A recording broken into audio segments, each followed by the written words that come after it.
With the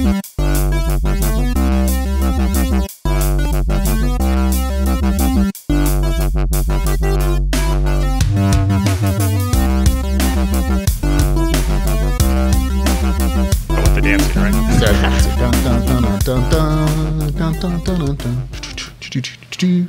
Hey everybody, welcome to another episode of the LitRPG Podcast. I am Ramon Mejia. I'm here to bring you list LitRPG reviews, news, and of course, author interviews. And this week, it's the author interview thing.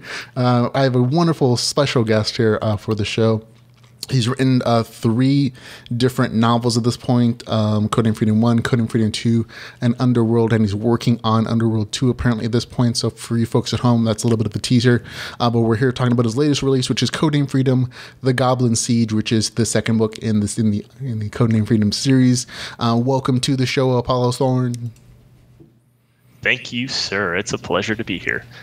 Thank you very much for being here. I have to say, like, you and I have kind of like tangentially like known each other, I think, for a couple of years, like online. Yeah. So it's kind of weird to like, this is the first time we've like kind of just talked together like on video. I feel like I know you better than a lot of the other people in my life, just because we've seen so much on Facebook and stuff, man. So it's really nice to actually talk to you in person. Yeah, it's awesome. I've been, a fan. I guess we both kind of started out fans and been a fan of you, so yeah. Yeah, we kind of have the same like story as far as like the writing portion of our lives. We were big consumers of LitRPG, and I think you started writing before I did. Like, but you started on the Royal Road, and you started with I think it was Coding Freedom 1, wasn't it? Right. Yeah, I think October of 2015. Was it 15 or 16? I looked on your word, you said 2 years ago, so I'm going to go 16.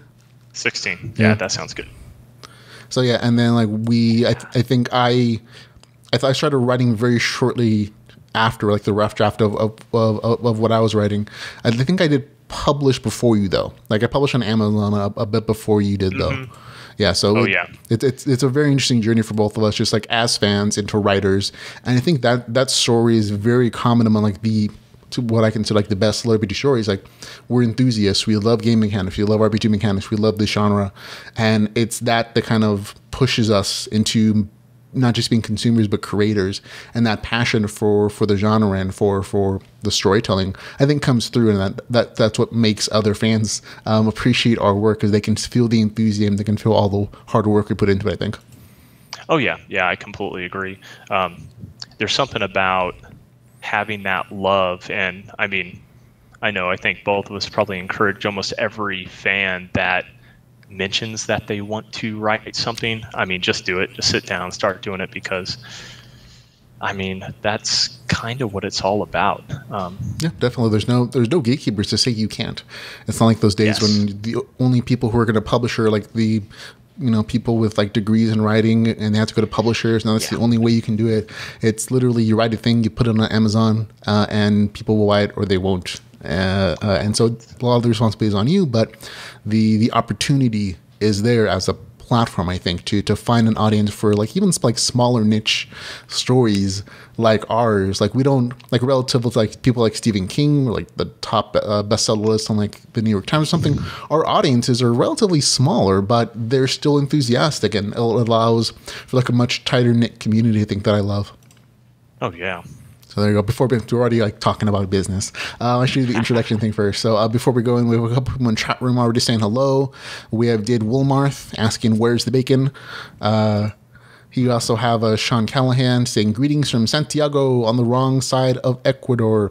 I don't actually know that's where he was. It was, yeah. So good to know. We have an international audience with us live today as we do this particular recording of the author interview. So everybody, hi, everybody who's in chat. And hopefully we'll get more people coming up in. And look, there's Apollo Thorne saying, hey, what's up, guys?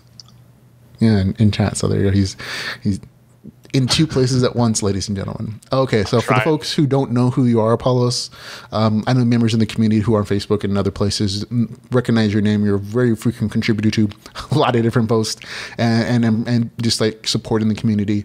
So who are you? Give people who don't know who you are a little bit of background information on you. Sure. So Bacon, and that's I don't know. I'm associated with Bacon, but got started with LitRPG on Royal Road. Everybody from like Travis Bagwell, Luke, Blaze. There's just like a bunch of us, yourself, and it's almost like there was that void where there wasn't anything on the market at all. And whether it's Sword Art Online, I'm trying to think, because there was a lot of stories. I think the game was one of the earlier ones, Cosimo Yap. I don't actually remember some of the earliest ones that I was reading on Royal Road, so my bad. I owe you guys because, the inspiration, right? But I'm kind of an oddball. I grew up, I was 50% jock, 50% geek. I was like on a travel soccer team from really early, football, basketball, track, everything through junior high school. But at the same time, my first RPG was like whenever I was 6 or 7, Dragon Warriors on NES. I built a computer just with the manual and buying the parts online. Or I didn't buy it online. I didn't have a computer at the time. I don't even remember how I got that. Anyways, whenever I was 14, it took me like 24 hours. That's whenever you had jumpers and you had to install each driver 3 times to get it to work with just the pain that it was. But I used to like compete in high school, like repairing and that kind of thing, computers. So there's that part of me. And then the rest of like who I am would just be going from like RPG to MMO to, we could probably stay there for at least half an hour, not longer. So I'm a gamer, always have been, just love it. And a lot of this I don't think would even be here if it wasn't for that aspect of it, because it's almost like created this world for us where the progression and so that is me. Thank you very much. You've definitely established your nerd cred with the audience at the point. But yeah, I understand exactly what you're saying. I was 100% nerd, always, forever, never a jock at all.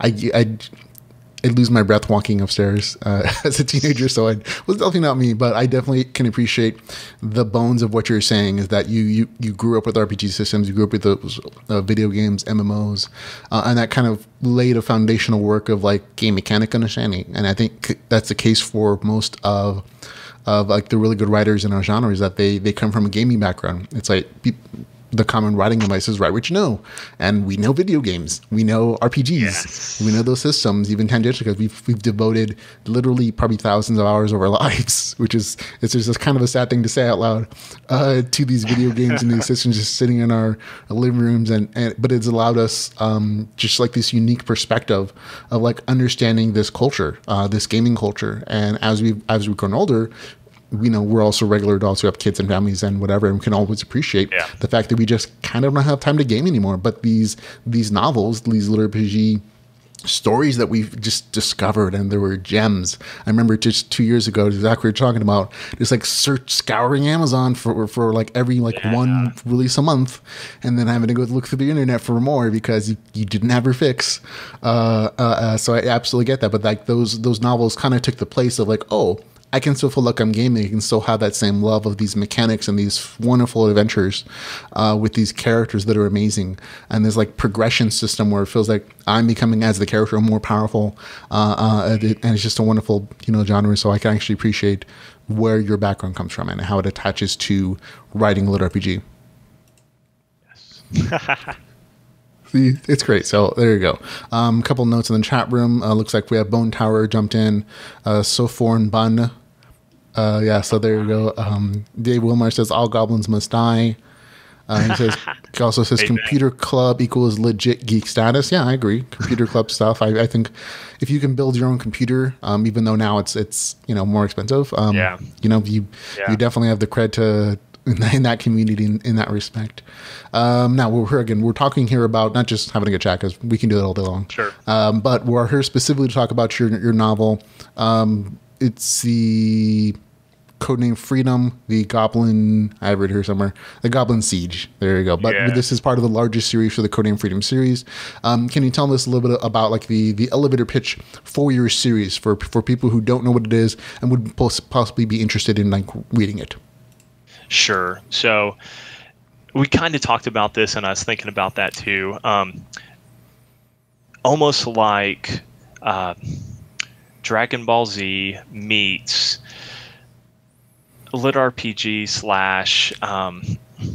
/ this is where I kind of got stuck, because it's almost like Rocky, or it's almost like really you're taking a regular guy who in the future, whenever VR is a thing, I mean, a couple decades from now, I mean, we're going to be so jealous of our kids or whatnot, but they're going to have like esports where they can like do virtual reality for a living, that sort of thing. So taking that idea, like taking a regular guy with that dream, you have kind of an everyman, and then what technology would it take to actually make him into like a Super Saiyan or whatever? Not in the silliness of that, but like really to make him that strong and be able to take on these insane things. So that's where the idea came from. And there's nothing silly about that, sir. I'll put that there. That seems like a wonderful story idea that I think geeks over the world have kind of questioned. It is.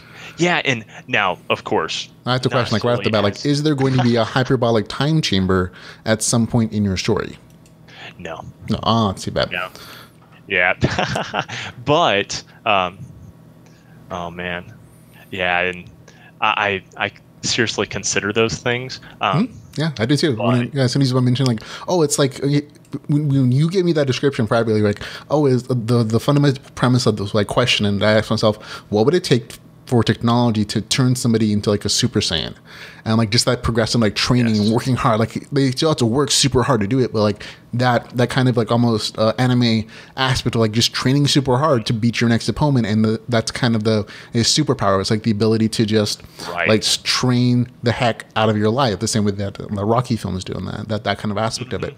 And to me, like the first time I was like, oh, hyperbolic time chamber would be an amazing aspect. Like maybe he goes into a special training room that does like double advanced time, because there's already a time conversion aspect in the story, I think, to some degree.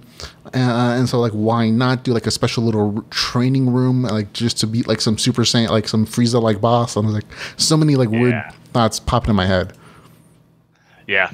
It's one of those concepts that, well, I remember too, now this was pretty early. There's so much stuff now, so much stuff I haven't read just because I try to write as much as I can. So that's probably the worst part of it. Not being able to like get all the new stuff and kind of go through it. I know you have. I do, but this is my full-time life now. Kill it, man. Yeah. But like that concept, especially with the earlier LitRPGs, it almost seems like something was missing, the realism part, and that's where the whole jock part comes in, where like at one time I was trained at being a personal trainer. Oh yeah, I remember that. Like in the first novel, there's definitely like this camp separation between gamers and professional athletes.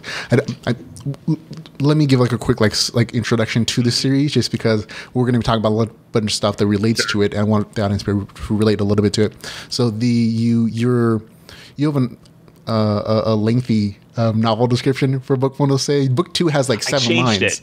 I changed it. The book 2 is like 7 lines. I know it's like book 1 has like 27, I think, as an introduction. But it's basically, there's a professional gamer, Lucius. He wants to get in like the latest and greatest gaming opportunity, and he gets into this program, and he finds once he gets into it that it's this full immersion virtuality system, better than anything he's ever been into, and he loves it. And it's a realistic fighting system. None of this magic, hotkey, hoo-ha, baloney kind of stuff. Anything you need to do, you have to learn how to do it the right way, like the proper murder way. So there's also this whole training aspect to it, like learning how to actually use weapons, swords, spears, shields, whatever. And so there's this hardcore like realism aspect to the story. And at the same time, there's also this hidden level of like, oh, there's some secrets happening with government and nanites, and like their bodies actually changing, and them being able to like learn things at a very quick level. But the fundamental premise is that all these people are gathering together to try to learn how to combat within the game system, like these monsters that are going to attack their hometown, and if they don't like actually train, and if they don't actually appreciate how much hard work it's going to be and work together, they're going to be wiped out. And like the big twist later on is like, oh, they feel real pain. Like the pain level is turned up to 100%. It matches the realism aspect to it. And the big question is like, oh, who's going to skip out? Who's going to like take off on this game because it just became too hard, and who's going to stay? And that's like the fundamental question for book one is like, is the pain going to be worth it to become essentially a better you in the aspect of the story? And we won't spoil like the whole bunch of comment systems and stuff up. But that's kind of the fundamental core concept for book one. Now in book two, you know, it slightly changes in that there's a little more training and there's a little more focus on even some supernatural aspects, but the core storyline still stays there. So that's essentially what it is to me. I don't know if you agree or not as the author. Oh yeah, I would say especially that first part that I just didn't mention, which I should have, about how the game system, it's not a deep dive at all. You're literally just in like this floating space with the correct machinery, which I leave vague on purpose because I want your imagination to take over. Basically, it's advanced to the point where it can completely simulate anything that happens in the game, and your body's actually having to go through it. So whenever you're running, you're running. Whenever you're eating, you're eating. So every single thing, you're literally living in this virtual world. Your body's fooled 100%, which sets it up with, okay, I think some of these concepts we're literally going to eventually have to deal with, like real athletes versus e-sports, especially when virtuality takes over, because at first I don't think we're going to have deep dive. I think that's probably kind of slowly going to get that's there. It's a little science fiction fantasy-ish. The virtual, like the omnidirectional treadmills make a lot more sense on a technical level than getting surgery to your brain. Yeah, you know? Yeah. I mean, so you'll have like gamers versus jocks. I think that's actually one of those things that's coming, and it's going to kind of merge. And so that part I just found interesting. I mentioned it's kind of a theme more than it is like and it's something that disappears a little bit in book two, I think. But in the original version of this one, where everything was very continuous as far as like a lot of the content from book one into book two. So it's very interesting from my perspective just to see how you modified your story and kind of broke it up a little bit, because the version you had on the Royal Road was very much like this serial story, if I'm not mistaken. And so all this stuff was kind of mushed together a little bit differently. Right, yeah. And that was partially, I was just learning to write. Some of the characters got away from me, which I told people all the time on there. And now that I've gone through it, it's kind of how I originally imagined it, thankfully. But also like the concept about like the jock versus gamer, whenever they're finally done and they come out and then they're coming into the world and it still exists, but it doesn't exist within the people, or does it? There's certain things that I'm thinking about doing with that, but I won't go into it. Oh man. So there you go. Now, Dave Wilmarth in chat room actually has a suggestion. He said, just hang bacon in front of them on a string and they will run all day long. So referring to, I'm assuming, the like virtual training system you have for the gamers. Yes, especially Klein. That character, he's actually based upon a MMA fighter that I kind of trained with briefly, kind of a coach, and just how like they can be extremely serious whenever it's necessary, but if it's not necessary, they're just totally out there, just full of it and hilarious, fun. I mean, it's like it never stops. So that's where he came from. He's kind of, I stole him. No, there's definitely like some very good secondary characters besides Lucius, jocks, geeks, just like good camaraderie between the characters within his group. I think that's also a big draw factor for me and for a lot of readers, is that, oh, you feel like you're hanging out with your friends or people who are friendly and have this like banter going, and that's a interesting social aspect. Instead of just it being a bunch of like action stuff, it's like also take a break, you hang out at the bar, your local pub or whatever, and and you hang out with your friends and you grow together, hopefully. And that's definitely a big draw for a lot of people. Those fun, interesting characters. Yeah, and if you don't have the reaction of people around you, characters that you care about, it just doesn't matter. Action can become so bland so fast, and I mean, that's why I know in the first one more than the second one. Of course, the second one's only been out for a short period of time, but I kind of got some pushback because there's almost so much character.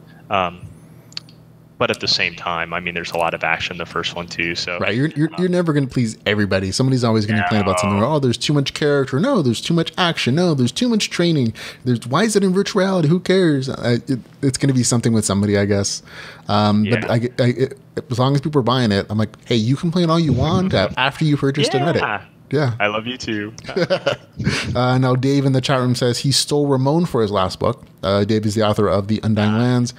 He did toss me in there, and actually for some other books too. But he says he's going to steal you next. He's going to put you in, I think, his next book. So, yay. Sweet. Yeah. So that's always fun. Isn't it always fun, like when your writer friends put you in their novels? It's like, oh, that was very nice of them. Unless I should wear a mask. Yeah, unless they make you like this weird, evil, like supervillain. Even then, that can be kind of cool. Yeah, I didn't think this through. I should have wore something. Well, I think your bacon. Like your regular Facebook picture has you on there, and your picture's out there as your author page. I think it's like is that like your wedding photo on your author page? It is. Yeah, I thought so. I recognize that suit. I wore that suit too. And I look awesome. Pretty thin. I'm like, that's a few years ago. I'm like, many pounds earlier for me. So I'm like, I recognize that outfit. Yeah, it's just such a easy photo to use, and I loved it. It's like probably the one like nice photo I think I've ever taken in my life. So I'm like, hey, yeah, use that as your author pick. Oh yeah, and of course, as guys, how often do I really care what I look like? Yeah, I mean, there's a certain extent I want to. Well, I have to have a geek shirt on every day, and then I wear cargo pants. Yeah, like shorts. The only thing is like I cut my hair and I shave for my wife because she has to live with me. Me, I don't care. I only groom for my wife's benefit because otherwise, like, she'll probably leave me if I just like gain 300 pounds and get all sweaty and ugly. So I'm like, okay, that's not a hard thing to do for love. Yeah, they make us better. Yeah, they do. We'll say that. Yeah, they make us better. That's a great way to look at it, man. Okay, now we don't want to forget, of course, your other series. You have Underworld. You have one novel in that currently, Level Up or Die. Can you give us a brief intro into that? With that, we're not going to mention a lot of it, so I want to make sure people at least know that it exists, though. Sure. Yeah, Level Up or Die starts out with the guy wanting bacon. He's basically kidnapped by this succubus that is tired of men and basically devouring them. So she comes up with this plan, and him and 19 other people, basically, they are forced to either level up or die. They're given magic. They're just given these specific talents that are based upon them, like their secret unlock things that unless a magical creature does something to you in order to unlock it, you can't. So now we're in the underworld, and it's literally written just with one thing in mind, and that's fun. I literally had no place that I want to take it, except I want to start with a specific concept and just go with it. And it's a ball. I mean, all the different concepts that I've been wanting to try and like kind of developing this world, it's going to be like Codename Freedom is in a sense really serious, even though there's a lot of humor between the characters. The concepts, the themes with Underworld is just going to be not over the top necessarily, but there are a lot of more humor, and I'll really just want to certain things I want to surprise people with almost in every novel, different systems and that sort of thing that just get really inventive with it. And it's also, and I know this is one of those things that like the overpowered thing, I'm flirting with the line as much as I can, and I'm doing it on purpose. I want to kind of like with Diablo 2 or Diablo, where you level up so much faster, you get so much more powerful than you do in, depending on the role-playing game or massive multiplayer. So I'm like expanding the power scale to a point that seems really unreal even in LitRPG standards. And I'm going to try to really manage that where it gets to a point where it's like almost like, well, there's standards that are very clear that, you know, you can level up often, but of course each level isn't going to mean as much as if, you know, there's only 99 levels. So like the progression, basically I can throw some of the training like Codename Freedom into it, and there's just like these little increments that slowly will mean more and more. And I don't know, it's kind of one of those things. It's like my full-on fantasy version of Codename Freedom without any rules that like are really, really stitched in Codename Freedom stuff. I'm sorry, I have to laugh. Like, just looking at you like talk, like I feel like you're brainstorming your story as like recording, and like I'm like, oh, I can see those ideas passing through his brain right now. Like what he wants to do, like no level caps, like there's no hard level caps. So the character can do whatever they want to, like as high as they want, as high as the story needs to. At the same time, your opponents are going to adapt to, like in that Diablo style, like it, you know, it adjusts to your level and your kind of build a little bit, so it still feel like semi challenging. So like I like Codename Freedom. I like Underworld. I think for different reasons, because again, it is a little more light, a little more humorous. There's just more like weird jokes in there, and I like that about it, because you can tell like a lot of people don't like this serialized format or like the stream of consciousness or like the slice of life format. Yeah. They for some reason require a plot, like an actual like arc and a plot, like beginning, middle, end, and the end is like full resolution. And I think in our genre, it's one of those things like, yeah, we don't need that. We were all very used to like reading stuff on our road, like a chapter at a time, a chapter a week or whatever. And so that kind of is translated into like, I think the LitRPG culture a little bit for people who've been here for a little while. And that is okay. And that is still fun, because a lot of us also have that same experience of like, we're used to playing MMOs and there's no real like formal like plot there. It says you go on a bunch of adventures, you have a good time, you stop, and you come back later, and that's perfectly still entertaining for us. So I think that mentality also plays into like our ability to also to not just write but also enjoy like that slice of life story, where it's like, I'm not really sure where this is going to go, but I'm here for the fun ride. Oh yeah, definitely the massive multiplayer part. That's a good point. I haven't thought of it that way. Anime is also with slice of life, of course. Yeah. I mean, it's almost a whole genre for them. Yeah. But also even, I mean, Dragon Ball Z, One Piece, a lot of those, yeah. Yeah, just where like there's, you know, you're going someplace, but I mean, it's like One Piece, like they're going to go get that power treasure somewhere. We're episode 300 or 400. We'll get there at some point when maybe the author, like original manga drawer dies. That'll be like the epilogue. That's right. Yeah. It's awesome. But I think also that's one of the things that it's changed, like anime has affected, maybe I shouldn't even go into this because this is a whole topic, but anime's affected, I think, Western fiction and even TV shows, because like a lot of the sitcoms, there really wasn't a long-term theme. I mean, I don't even remember any growing up. But as soon as anime really started to kind of have an impact here, like there was all of a sudden, even though each one's its own episode, there all of a sudden were these longer term things. And then you had things like Lost that came in, and you have this long drawn out story. And I think people are more accepting of like the long term slice of life plus a little bit of like this big long plot that's coming, but you don't have to get there right away. And I think it's a huge positive. Not that I don't like plots. I mean, Codename Freedom's definitely more on that end of it. Yeah, but the novel version, I'll definitely agree with that. You modified it specifically to have like this more formal structure of like, oh yeah, there's the beginning, there's middle, the end, and the end has like this big exciting battle scene, whatever. So I did notice that you did modify that specifically for that reason, I think, just so it felt a little more traditionally structured, but you still like left room for your other like regular stories, the story that was originally serialized from the Royal Road. And I think that's a very interesting choice, because a lot of people will just take their serial story, chop, maybe 3 parts, and then just publish it. And you did it slightly. You actually added more content to your story to make it feel a little more, I want to say, I guess, balanced. Yeah, it's almost, I'd say, well, just under twice as long as it originally was, with 2 books. And I want to say that, well, especially this last book. Yeah. One of the nice things about like the standard plotting system of, what's it called? 3-point. Is it 3-point structure? I know I'm saying the React structure? Yes.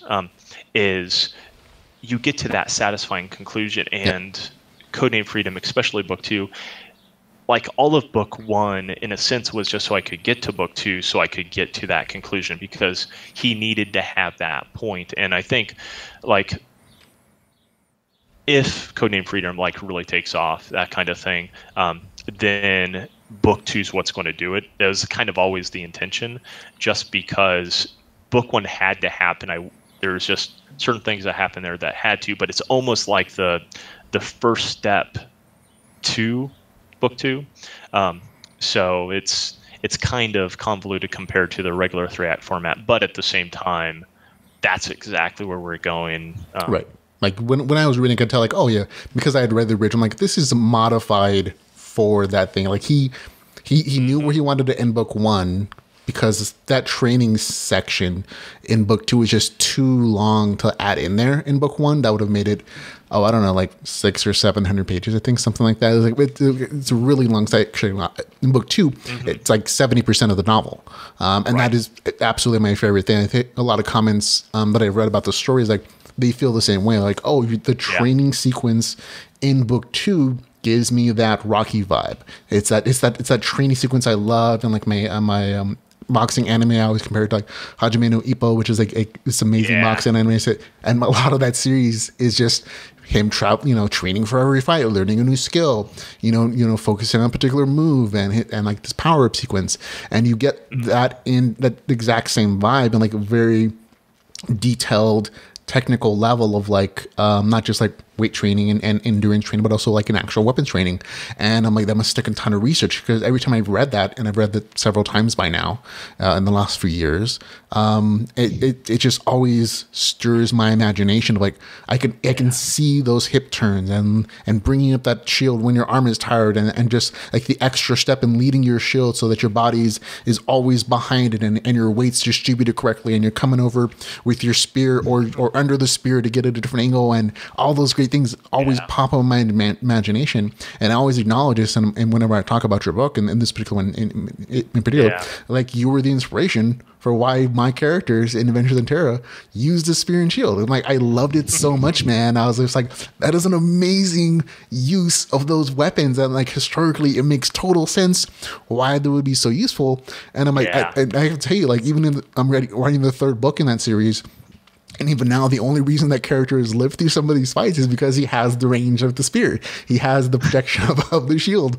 because he's getting pretty squishy compared to his opponents. And like, but he still has that skill level to like, outmaneuver them and outrange them, at least in that respect. There's some of the things working in there, but like that shield and spur stuff is still coming in very handy to keep my characters alive in that story, man. So I always give credit to you for like opening up that particular aspect. I know in a lot of fantasy and sci-fi stories, it's just the sword is like the main weapon. Like that's the popular one, whether it's 2 or 1-handed. Like that's, you talk about like famous weapons, you think Excalibur, you think a bunch of other weapons, the Naruto like samurai sword. It's never like the infantryman's spear, which is like the really powerful one, because you can kill somebody from a greater distance before they can get to you potentially. Oh yeah. It's, and I'm awesome, or really, that's awesome that you've been kind of inspired through that, because I mean, a lot of that I'm pulling it from all these different places, and it's just, especially with the spear and the shield. I mean, I'm sure you've seen like 300, like those kind of movies. Probably my favorite movies, and I actually have a film degree. I didn't even go there, but I used to study film. Like, I mean, over and over again, watch the same things and kind of, how would I do that scene? Yeah. Why was it emotionally impactful? But things like Braveheart, Gladiator, that's probably where all of that came from, because really getting to this strategy and that sort of thing, that can get so tedious and almost boring. Mm-hmm. But if it wasn't for like anime, anything from Ippo, boxing, I can never say the Japanese thing, so I'm not. I just make up my own words and hopes people recognize it. Yes. So that Naruto, Dragon Ball Z, anything like that, just that where there's the training aspect where you're just kind of pushed through. I think that resonates with guys so much that that's kind of why I think I had to rewrite Codename Freedom 2.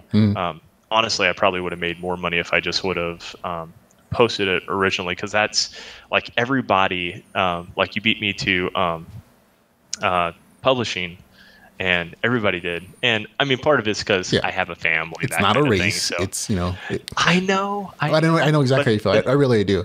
I felt the same way when Alaron posted, and like Travis Bagwell and Blaze post, and like Dakota Crown. I'm like, man, he beat me this year. He put out his novel before I was finished with mine. So I legitimately understand what you're saying, man.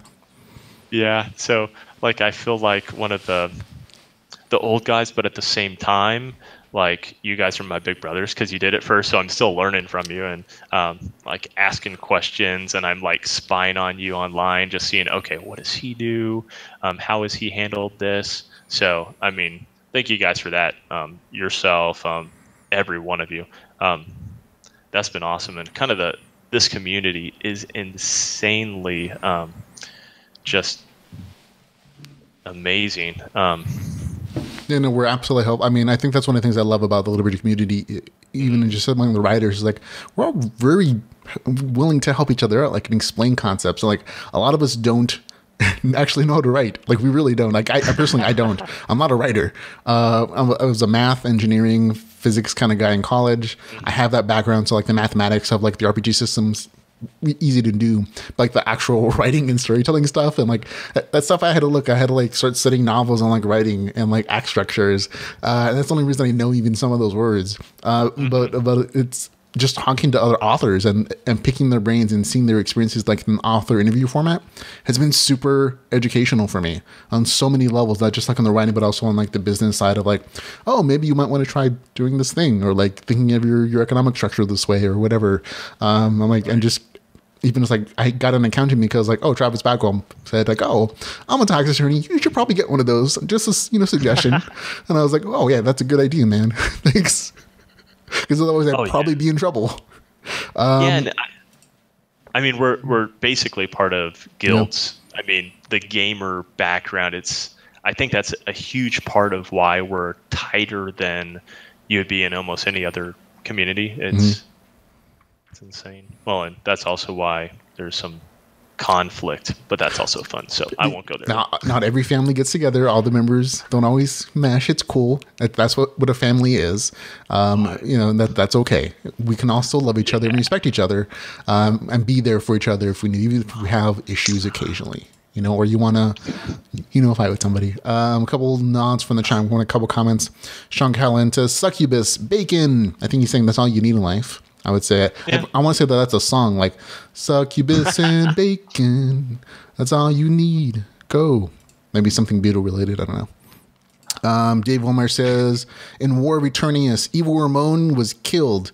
He kills poor Dave, rather. So that's the book. I was a villain. It was Charles Dean. He wrote me in as the mid-level boss villain. I was like a inn owner and a reviewer of food. And he made me the secret villain. So spoilers, guys, if you're going to read that at some point. It's been out for months, so I think it's okay. But he does kill poor Dave in like a conflict. So he's always sad about that. Dave Wilmarth, and he says, rawr, man stuff, manly men doing manly things. There we go. And Bone Tower says your guild name should be the Porkers. Relating to bacon, I guess. Bacon Guild. Yes. That brings up a very good point. I love bacon. I also love ranch, and not everybody loves ranch. I know you do. I do. I'm a big supporter of both. Yeah. So how do we handle that? Because you have like Charles. He does not like ranch. He's like, he doesn't? I didn't know that. And cheese. Yeah, he gets onto me. So does that mean that we're like kind of on their same side, but at the same time we're against them? How are we supposed to handle that? I don't think there need to be, fights in the food wars. If anything, if that anime has taught me anything, it's like food can be for everybody. I'm referencing, of course, the anime Food Wars. But I love bacon. I can't afford. I still am in this kind of poor man mentality, I think, a little bit, in that I don't think I can afford bacon very much, but I still buy like cases of ranch every month. I do consume it a lot. I put it on everything practically. French fries, hamburgers, spaghetti, baked ziti, anything fried. That's my dip of choice, obviously. So it goes on many things that probably shouldn't for most people. And bacon is always my favorite food. You can go and I think bacon is a great side dish for everything. I can't think of anything particular that bacon won't enhance. And I'm getting hungry now. I can actually feel myself salivating. I know, right? Yeah. I shouldn't have said that. Yeah. Well, actually, it's chat's fault. There we go. Chat room did bring up the bacon stuff.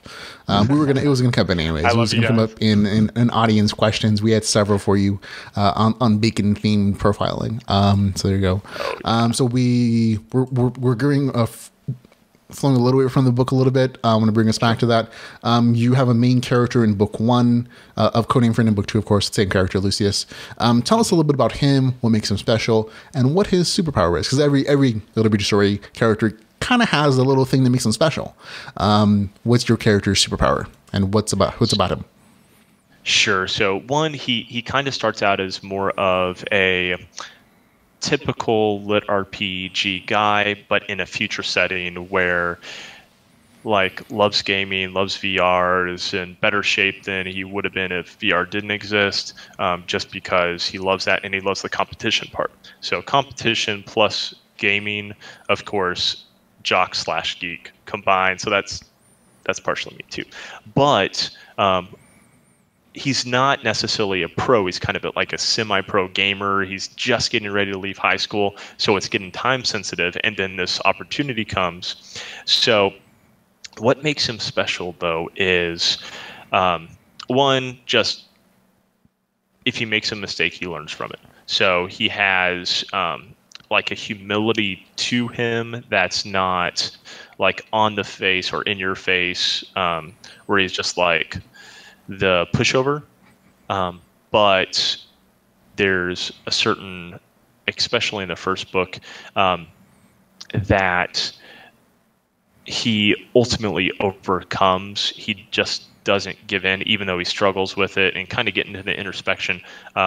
He doesn't necessarily whine about it either. So there's that fine line that his character, one, kind of had to have, but also because he's very logical, I think, just in his thought process,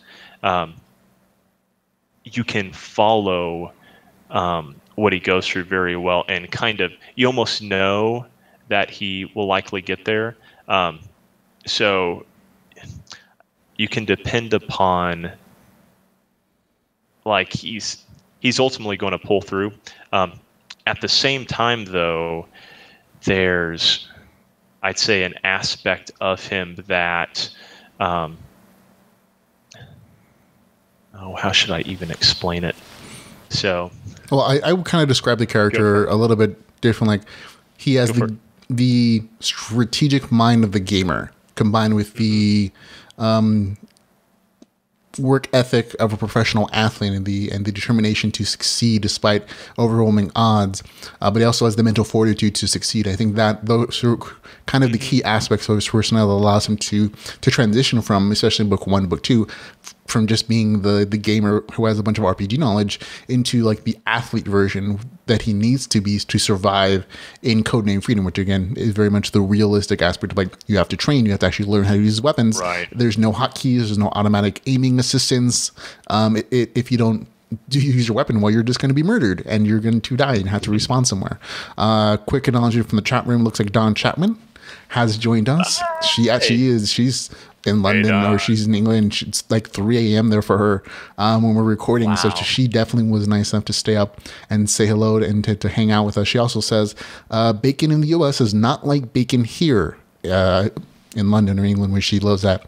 And I'd say that is absolutely, I think that's true to like the different cut it is. It tastes just as delicious no matter how it looks, I think. And it's cooked a little differently. Like the bacon in England, when I was there, a little more wiggly, not quite as crispy, but still delicious, especially with tomatoes and beans.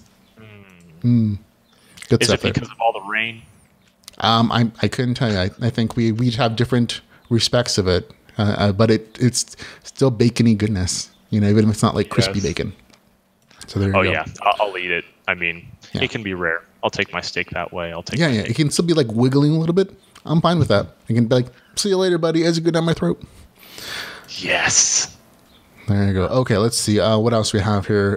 What are you working on at this moment, my friend? I am working on, Saturday, I'm actually going to finally do physical copies of my 3 books. I've been dreading going through the create space formatting. I just heard. Is it a hassle for you? So, I don't know. Oh, okay. You're assuming it's a hassle. The horror stories, and then, I'm usually pretty good with that kind of thing. Yeah, honestly, once you get your book 1 is probably going to be the hardest for you because there are some specific things you have to change about like the borders and like the, I forget, like they call it gap ranges or something. It's just like changing your formatting a little bit, and you can look it up online, like the specifics, like the best way to like do it in Word or whatever. They're just like different, buttons you press and different formatting. But once you get your first formatting set up for your first book, then it's just like copying and pasting the information in. It's much easier for books 2 and 3. There's still like a little bit of like trial and error adjustments, but it's not nearly as hard. I think it's the sooner you do it, the better it is, because then you can order like, what are they called? Like the proof copies or like the author copies at cost, which means you can do book signings, you can send them to fans, and it's just like another way to connect your readers. Yes, and I've been meaning to do that. It's just one of those things I haven't for whatever odd reason. But next week, Underworld Level Up or Die, book 2, full time into it. I have a little bit already done on it, but it's just that's going to be the focus. And I don't know. I'm excited about this one. I have some ideas that, or probably a clearer plot this time too, but still fairly slice of life, just because some of the quests and that kind of thing coming up. Like I said, I love slice of life. Your stories can still be very interesting and entertaining. I think I said our genre, I think, is one of the few where it actually still is enjoyable and profitable to write a slice of life story where it kind of meanders and it just goes in this weird direction sometimes, and it's totally cool, and it's absolutely okay for certain segments of the audience. Other segments, of course, they're like, no, I want my regular like 3-act structure. I want a resolution at the end. I'm like, okay, that's cool. Not everybody's anything's written for everybody, but there's still definitely enough people to, I think, make it a viable option as far as like storytelling goes. Let's see. A couple comments from chat. Questions about, what would you recommend, CreateSpace or Kindle Direct Publishing? And I'm like, definitely CreateSpace. I tried both, and just on the aspect of like, ordering at cost copies, CreateSpace all the way. And you could potentially do both. Like you can try them out and switch over between, I think. But CreateSpace, it was just as easy to do either one. But CreateSpace definitely allowed for proofs or at cost copies for the author, which means it's not expensive for me. It's not going to cost me like $30 a book or $50 a book, the same it would for buy a customer version, and then pay another like $10, $15 to ship it to somebody. It's like, it's like $6 at cost or whatever it costs for you, for them to print it. And then like the shipping cost is added on, makes it more reasonable for both yourself and for anybody who wants to purchase a signed copy of your stuff. Yeah, I love that idea. There we go. Okay. We have some more questions from like the things I'm going to ask you on the author side of things, and like we talked a little bit about LitRPG already and what drew you into the genre. But just anybody who's in chat room, please feel free to ask questions. We'll ask them to the author as well. But anything writing, his story related content, things bacon and ranch themed are totally okay as well.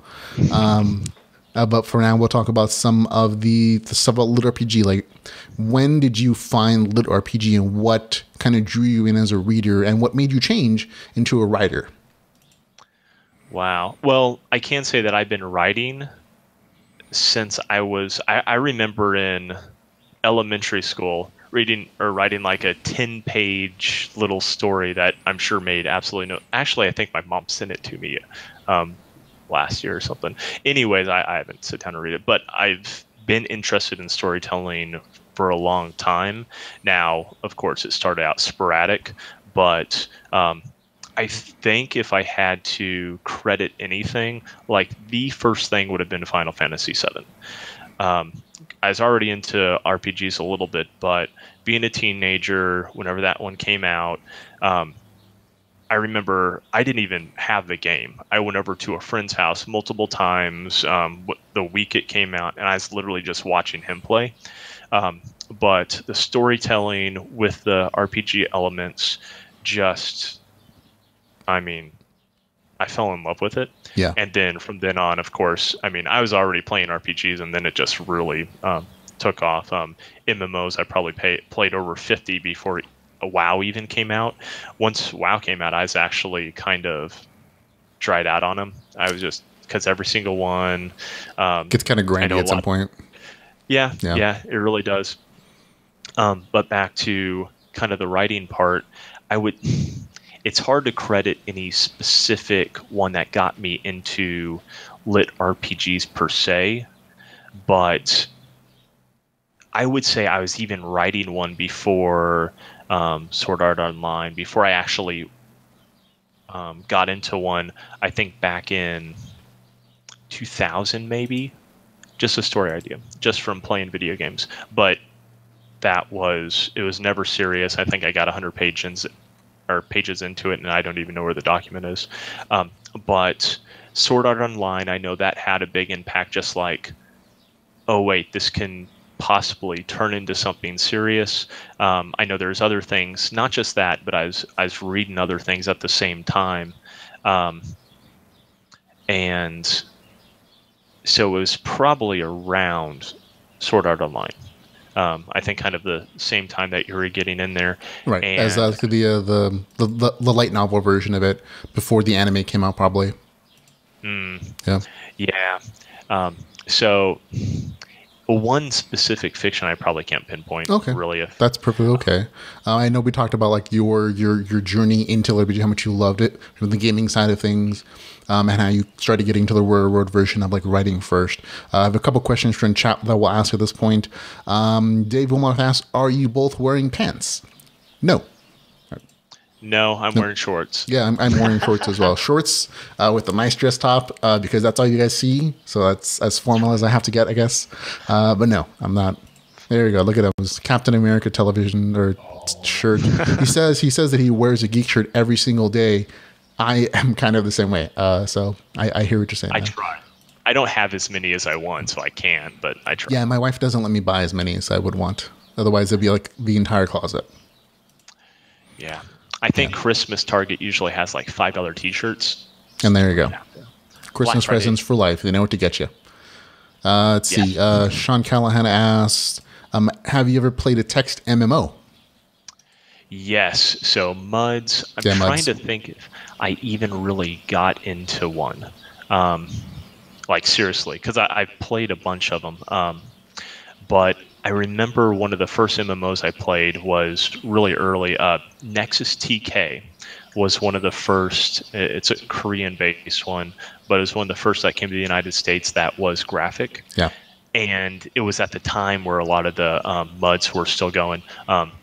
Meridian, I don't even remember the number, kind of around that same time. So this one, I mean, I was on dial-up and just like killing it. So yeah, I think dial-up was like the big like pull of like, oh, MUDs works faster and smoother on dial-up than like anything graphic-wise. So I think that was kind of the draw for their popularity. I think I remember playing like a couple and just like being like, this isn't as cool as Final Fantasy. I'll go play that because it was very much like you had to imagine everything that was happening, you could or you couldn't. And for me, it's just I was already into the graphical side of like gaming, like Nintendo, Mario. So like I was already going in that direction. Yes, Diablo 2 on dial-up. Yeah, that was always very expensive, depending on your AOL plan. I remember seeing ads for that all the time. And like, that is, I can never afford like to play a lot of multiplayer games because of like just the expense of like dial-up internet. I forgot all about that. I don't think, especially Diablo 2, I had that problem with the cost part. Man. Yeah. Can you believe it used to actually cost like per hour? Yeah, it was like per hour or something at some point. It was like this weird extension of like a long distance plan or something.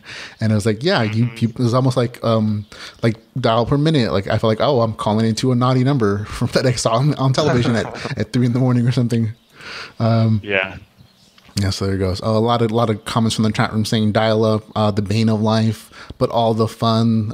Sean Callan says he loved Diablo 2, spent a shitload on AOL. Yeah, we all kind of have a very similar experience there.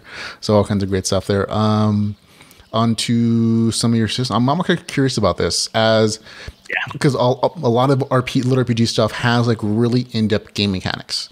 And I think I've talked to a lot of people who deal with it a different way. How do you deal with your game mechanics, and how much research do you do like for your story and your game stuff? Sure. Well, Codename Freedom was probably easier actually, even though there's a lot more stats than you might see in, I guess, a typical one, just because I used to read articles every day, all day, just about diet, certain just out like how to shock the muscle the best, that kind of right. thing. And you just as part of your background, you were at the time, I think you said you were studying to be like a physical, a personal trainer or a physical therapist, was it? Right. And so you kind of had this background information on there already.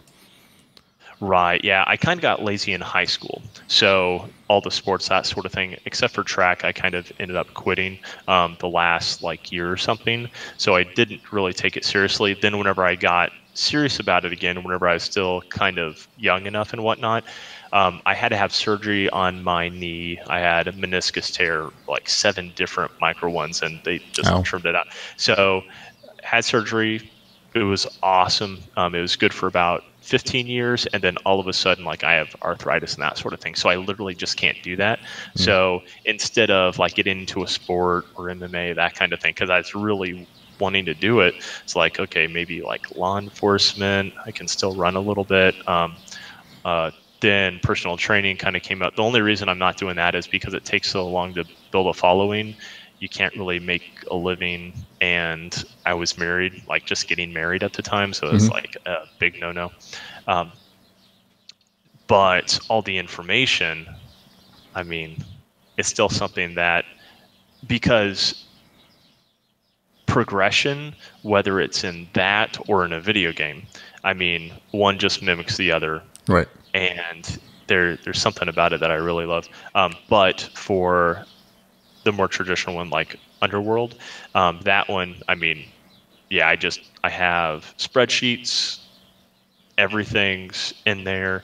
It's just completely like my system. It probably takes probably Diablo 2 more than anything, just not the theme, but kind of the feel, and then goes with it. And then it takes a lot of other things from other games, but I just wanted a faster leveling up system instead of one of the, I mean, you have a lot of different ones because a lot of us make our own system. Yeah, we mush a lot of things together. Yes, and just literally what my favorite stuff is. And that's where it came from. Perfect. Now, Alex, I want to go back a little bit to the Codename Freedom version of it, because your game mechanics in that particular novel are more based on realism. It's almost like you're gamifying actual athletic training in a kind of a way, in that you're assigning specific numbers and rankings to like real physical training or sports medicine terms and aspects. So like fast muscle twitch, I think called twitch motion, and versus like power training. And there's a bunch of like new terms in there that I had to look up. And and when you see this on the first character, you're like, these sound amazing. It very much sounds like something like Drago. Khal Drogo, whatever his name was, who was in like Rocky 3, would get like all those little measurements on those computers that they would be measuring for him, like his explosive power and his intelligence and his ability to remember. You just quantify that athletic training progression system differently than they did in other MMOs, and I think that's part of the draw, at least for me. Is like, this is a different way of looking at progression, and I think that's one of the things I always love about our genre is that when somebody's bringing something from their real life training and incorporating it into their story, it feels so authentic. It feels like, you're almost getting like this little minor class on like, this is an aspect of like training or life or virtuality or engineering or crafting, whatever it is, that you may never have got an aspect to in life. And it grounds your story, I think, a little bit more than other stories that you might have read, because it's based on physical reality, and it's just a different way of looking at that kind of progression like system. And I really did love all the different numbers you use and all the different kind of aspects of like that physical training. I think one of the things that makes the story stand out from other LitRPG stories is that you have this unique, more realistic version of a progression system. Sure, yeah. And I'm glad it's accepted as well as it is, because, I mean, in one sense, it's hyper-real. I have taken liberties in certain things, kind of simplified things, which ultimately I think with like mixed reality technology, that sort of thing, we'll literally have something like that. Augmented reality. Yeah, measurements, I mean, some of that's not necessarily difficult. I mean, like really studying the muscle fiber, having readings on it, that sort of thing, is not necessarily easy, I'd say. But at the same time, we're going to get there where you literally can have a GUI that will measure your health and whatnot in certain stats. And that's just... No, we do it now. We do it with fitness trackers. You have your watches, your Apple Watches, all they monitor your health in certain respects, certain quantifiable numbers like your heart rate, your perspiration rate, all those different things. Just having the whole sensor system and then incorporating into like an understandable, GUI system where you have these stats and you have these numbers that make sense to people, and gamifying it that way. Like I said, that's kind of the draw for your show. It's like it feels like it's talking about a future that's not that far into the future, and so there's a definite real connection to that kind of system. Quick question from Sean Callahan in the chat room. He asked, how do you intend to incorporate stat sheets into your future books? This is more of a technical LitRPG question, I guess, because there are a bunch of different versions of like that answer. But I'll let you answer. Oh, yeah. I don't do tables just because, one, it's easier really just to make a quick like bullet list, and then where it doesn't look like a bullet list, but you can make it very manageable. And I think it's easier for e-readers and that kind of stuff to handle it. Meaning it's not really necessary. But let me read this question just to make sure. Yeah, stat sheets. So the stats themselves, though, in both novels are very, like each number is crunched. I don't give everything. I want to make sure that whenever I give a number, there's a story thing, or as you're reading, you're just like, I want to see that number. Like, so sometimes I'll give a character sheet just because it feels like it's time for it, or just part of a character sheet. So I want it to be story motivated, but I also want you to have access to it. So it's that fine line. I don't know if I'll ever find a perfect one. Any of us will, because of the way it is. But of course, now with Underworld, there's going to be a lot more stats than with Codename Freedom, to a point, just because it's a whole different kind of story. With Underworld, literally, the draw is like in an action scene. It's not necessarily even the action. It's just, are you using your stats in such a way where you're winning because of your strategy / how could you build your character? Yeah, your build. Yep. Yeah, and that itself, there's a very satisfying part to it. But in Codename Freedom, your skill, of course, you've built your body. Now, what can you do with it? Mm-hmm. So there's like using your wits, that kind of thing. It's not necessarily just crunching the number. Right. It's very much like experiential strategy. Sometimes just luck. Plays a lot of times in like a real fight. And as somebody who's had like martial arts experience, it's one of the things I like about the story is that, I can see the moves. I can see like, that's exactly what you need to do to get into position to do it correctly. And if you're out of balance, it's not going to work. You're going to get knocked over so easily with that, like a simple shield rush. And that happens in the story, I think, in book 1 a little bit when he's first training. Like he's just off balance. A goblin knocks him out. It's like, you have to like set your feet right. Otherwise you're going to lose in that fight. Yeah. And all those aspects are absolutely in there. But I think you're right. The two stories do have different focuses of like how their stat sheets relate to the physical reality of their life. Codename Freedom, very realistic, both in the training and in the combat and in the representation of that progression on their stat sheets. Like all those different terms totally make sense in terms of like actual physical training.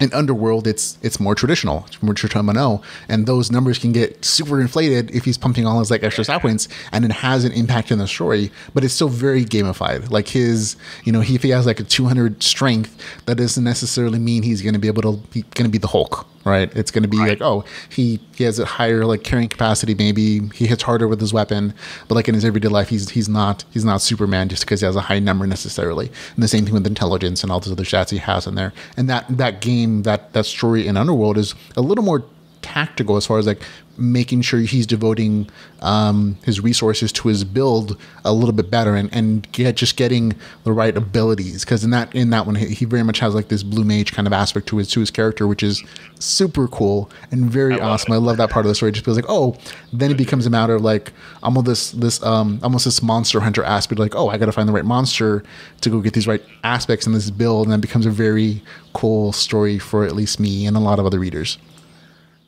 Yeah, that's going to be so much fun. Well, I won't go there. Yeah. Okay. Yeah. So fun stuff there. Question from Dave Wilmarth.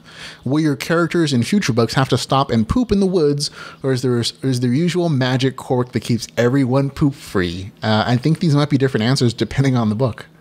Yes. In Underworld, all of that is magified or magic. Yeah, there's a spell for it. Yeah, magical poop removal. There you go. There is toilet paper. There's teeth whitening. There's, I think he has the vampire teeth spell. Just almost all of that. I think one of the first spells that the succubus or the mistress gives all of them is like a deodorant. So it's just magic deodorant. You'll never stink. If you do, I'll kill you. So that had to be there. And then, of course, in Codename Freedom, they literally do, but I'm not going to tell you that. Yes. I think there was a side story about the magical poop fairy, or was that the goblin who stole Christmas? Which I still love. Yes. As that is absolutely one of my favorite little side stories that I think I've ever read online. I love the fact that you actually changed the name to it to the goblin who stole Christmas. Yes, and that was fun too. Yeah. That took an afternoon, which almost wants me to take one of those things, because I don't write any from like the enemy or from a non-human, but I love that part of the genre. So eventually I think I will, but it might be a side story, maybe a whole different series down the road. Those are fun. No, that's nice. I was actually thinking about like writing a novel just with side stories for my characters, because I've storied for each one of them. Like, maybe something from Adventures in Terror 1, something from Project Alpha, and like something from Adventures in Terror 3. There's like a bunch of like little story nuggets that I couldn't reasonably fit into my actual novels. Like they would have added like an extra 100 pages or whatever, and it wouldn't have like advanced the plot very much. So I think, okay, just collect those into like this little Ramon Mejia short story collection and just publish them that way. And like, there you go. And that fans get like little extra stories, like maybe in between like 3-act structure, like write 3 novels, put out something like a short story collection, and do 3 novels for something else. And that way it gives you a little breathing room in between like the main novel series. A couple questions or statements from chat room. They say, Don Chapman says one of her favorite script consultancy jobs was to tell the writer he needed to let the guy out of the boot, the trunk in English or American, out of the boot of his car so he could pee. 3 days in a boot. Not happening. LMNAO. So there you go. So that it happens in script writing as well. So folks at home, he wasn't in an actual boot. He was in the trunk of a car translating into American. There you go. And they also say that they should drink whenever you say succubus. That'd be the drinking game for the podcast episode, apparently. Succubus. Yeah. So there you go. I didn't break anything. No. I thought that was super funny, by the way, when you were on Drinking with Charles. Like you were the only, like you didn't drink. And I was like, oh, that's fun. Yeah. Like I like maybe you should have brought root beer or something, and that would have been the thing. I actually did that once on an episode recently. Every day I was drinking, I have a bottle of root beer, and nobody noticed. That is awesome. Yeah. And, that's kind of a personal training thing too. I mean, other stuff too, but I mean, alcohol, the amount of calories you get, I mean, there's nothing else really with more calories than that. So, yeah, no, I was like, I think the last time I'd been in there before that, I drank 2 bottles of like Smirnoff Ice or something, and I got too drunk on air. Like I just started falling asleep because the alcohol had hit me weird or something, and so I wasn't a very good guest. So I decided, okay, the next time I'm going to be on, I'll just have some root beer. It's the same thing. I'll just be more entertaining while they start falling asleep or like getting rowdy. Yes. Yeah, and honestly, I find I do better with energy drinks than I would with alcohol anyway. So for your sake, I love you guys. Yeah, but it's a fun social drink. I get people like it. I'm cool with that. I've never really drank a lot. I think that might be my downfall. I don't have the tolerance that other people do. Well, I don't know. It might make you who you are.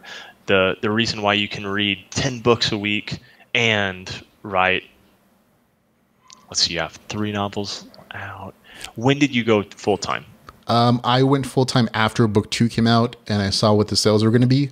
Because I had to convince my wife that this wasn't just a one-off. Like with book 1, it did really well. It did better than anything I've ever written since.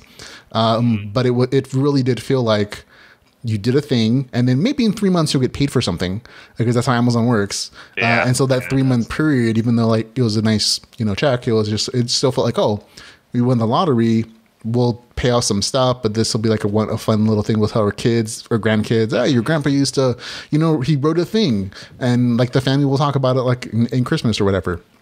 Because I realized like, oh no, this can be a living if this is repeatable. I didn't want to commit until like I saw like actual repeatable results of like, okay, people just didn't buy book 1 because they felt sorry for me.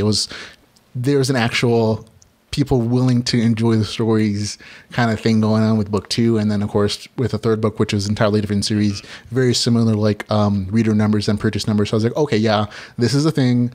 It might not last forever. I'm going to do it now. So I'll take the chance. I'm going to take the risk. And my life just happened to allow me to do so. But it very much hasn't been like a super long time. I think it's been maybe a year-ish that I've been like a full-time author, podcaster, reader. So it's been very interesting. Now, speaking of that, I know you are currently a part-time writer, right? So, but... Yes, trying to go full time. Basically, whenever the little guy came, I have a new minion. Congratulations on that too, on the air publicly. Congratulations on your second kid. Yeah, so we're trying to power level him, but at the same time, I was able to take off about 2.5 months, which I was expecting maybe to be able to do it for a month. So 2.5 months kind of blew me away, and able to really write full time right now. So I'm trying to get one. I got Codename Freedom set, ready to go. Starting really Monday, I'll have about a month and a half, just see how far I can get with Underworld. I'm afraid that one's just going to turn into a really long book, kind of like Codename Freedom Book 2 did. But if I can get most of it, or hopefully all of it done, the goal is to do it full time. That would be awesome. Even if it's only for a couple of years, depending on how sales go, and hopefully, another 80 years. Yeah, I cross my fingers the genre stays this fun and interesting, and that the readers continue to buy stuff in the genre, because heaven knows I always look at urban fantasy and steampunk as like examples of like niche communities that started out very small and tight, but then as they got wider and wider, the genres just got saturated with sometimes subpar kind of things, and it became less viable for people to just do a full-time writing gig. And like, for like now, or even like a little earlier, it was like the prime time, like, oh, just jump in and do a thing and try it out, and maybe you can make a living off of it, or at least pay a couple of your bills. And I think we're slowly like getting more and more people who are just like kind of seeing, oh, that's a thing now. Okay. Yeah. Well, and also I think there's literally tens of millions of people that have played MMOs and loved them. Yeah. Role-playing games. There's a huge untapped group of people that I think could really fall in love with it, but for some reason it's kind of a hard sell. Like video games meet novel. Yeah, I mean, it very much is. I think along the lines of like, oh, video game and movies. Like, I've seen some of those. They never turn out well. Why would a novelized version of like you playing your WoW game do it? I think this experience happened when we were at DragonCon last year, just because it very much was a sales pitch. Like I had to learn how to like within like 3 words sell every one of those guys' novel series, and it was always like, oh, it's Ready Player One meets World of Warcraft, or World of Warcraft meets Game of Thrones, or something like that, or just like and those like few words would catch people's attention verbally, like, oh, and they'd come by saying, oh, game stuff. I like video games. Like, oh, well, you'll love our genre because it makes you feel like you're playing your favorite MMO or RPG you're reading. I know as an older gamer, I don't have a lot of time anymore, but this story gives me that same vibe, that same love, like game mechanics, but it incorporates great storytelling at the same time. But it is kind of a hard sell just looking at it, or like hearing the name LitRPG. So there is some educational aspects that do need to be done if it's going to be like a very mass market kind of audience. Yeah, and I don't know if you want to go there, but that's one of the reasons why, whether you like the movie or not, Ready Player One, it's just one of those things. I can point to this and be like, yeah. And honestly, that's definitely. I will save that question for a little bit because I have it as an audience question for me at the end. I want to actually pick your brain about Ready Player One, what you thought of, because I know you saw it today, right? So we'll see what you think of it in a little bit. I have a few more like just basic writer questions. So right now your day is structured a little bit different than it would normally. What would your normal, when you have your full-time job, day structure be for writing? It used to be just try to get off as early as possible, because there's a lot of voluntary time off depending on the time of the year and that sort of thing. And then I'd take that time and I'd literally I wouldn't go home. I'd sit there at work with my laptop and write. So sometimes, I was averaging 4 hours a day. Sometimes I was getting 2 hours a day. Sometimes there'd be 2 weeks where I wouldn't be able to, so I'd have to write late. So it was pretty sporadic, but there were stints that were really consistent. Before voluntary time off, everything was at night. So I'm not a night person. I know that's weird being an author. So strange, I guess. But like whenever I'm up ready to go in the morning, I can go 8 hours and just like pour into it. My mind's like into it, and I enjoy it so much more too. So of course now I get to do that. I've only been doing it for a couple weeks, and it's crazy. So I'm super jealous of you. Oh, I'm jealous of you and your ability to write for 8 hours. I don't think I have enough time because I'm always reading something. But I schedule out time to write first thing in the morning. But then as soon as I finish, 3,000 or 4,000, 5,000 words or whatever, and I finish my chapter, I'm like, okay, I know I have 10 books to read in a week. So I do a significant amount of time, even as like a full-time author, to reading LitRPG stories and doing reviews and preparing the podcast, which is like a whole day. That it kind of eats on Thursday. So that you can do that for 8 hours. I'm like, that is super admirable, and I absolutely admire that you can do that. Even if right now it's a temporary time that you have that time, and you're taking advantage of it so much. I'm like, good for you, man. Good, like really, like that's really awesome. I have to say. What kind of writer are you? I generally like categorize people like on a spectrum, like, oh, outliner to pantser, like that free flow thought kind of thing. Where are you on that spectrum? Good question. I am definitely a mix, and probably the best way I explain it, I always have snapshots of big moments. I start with big moments. I always know where I want to basically end.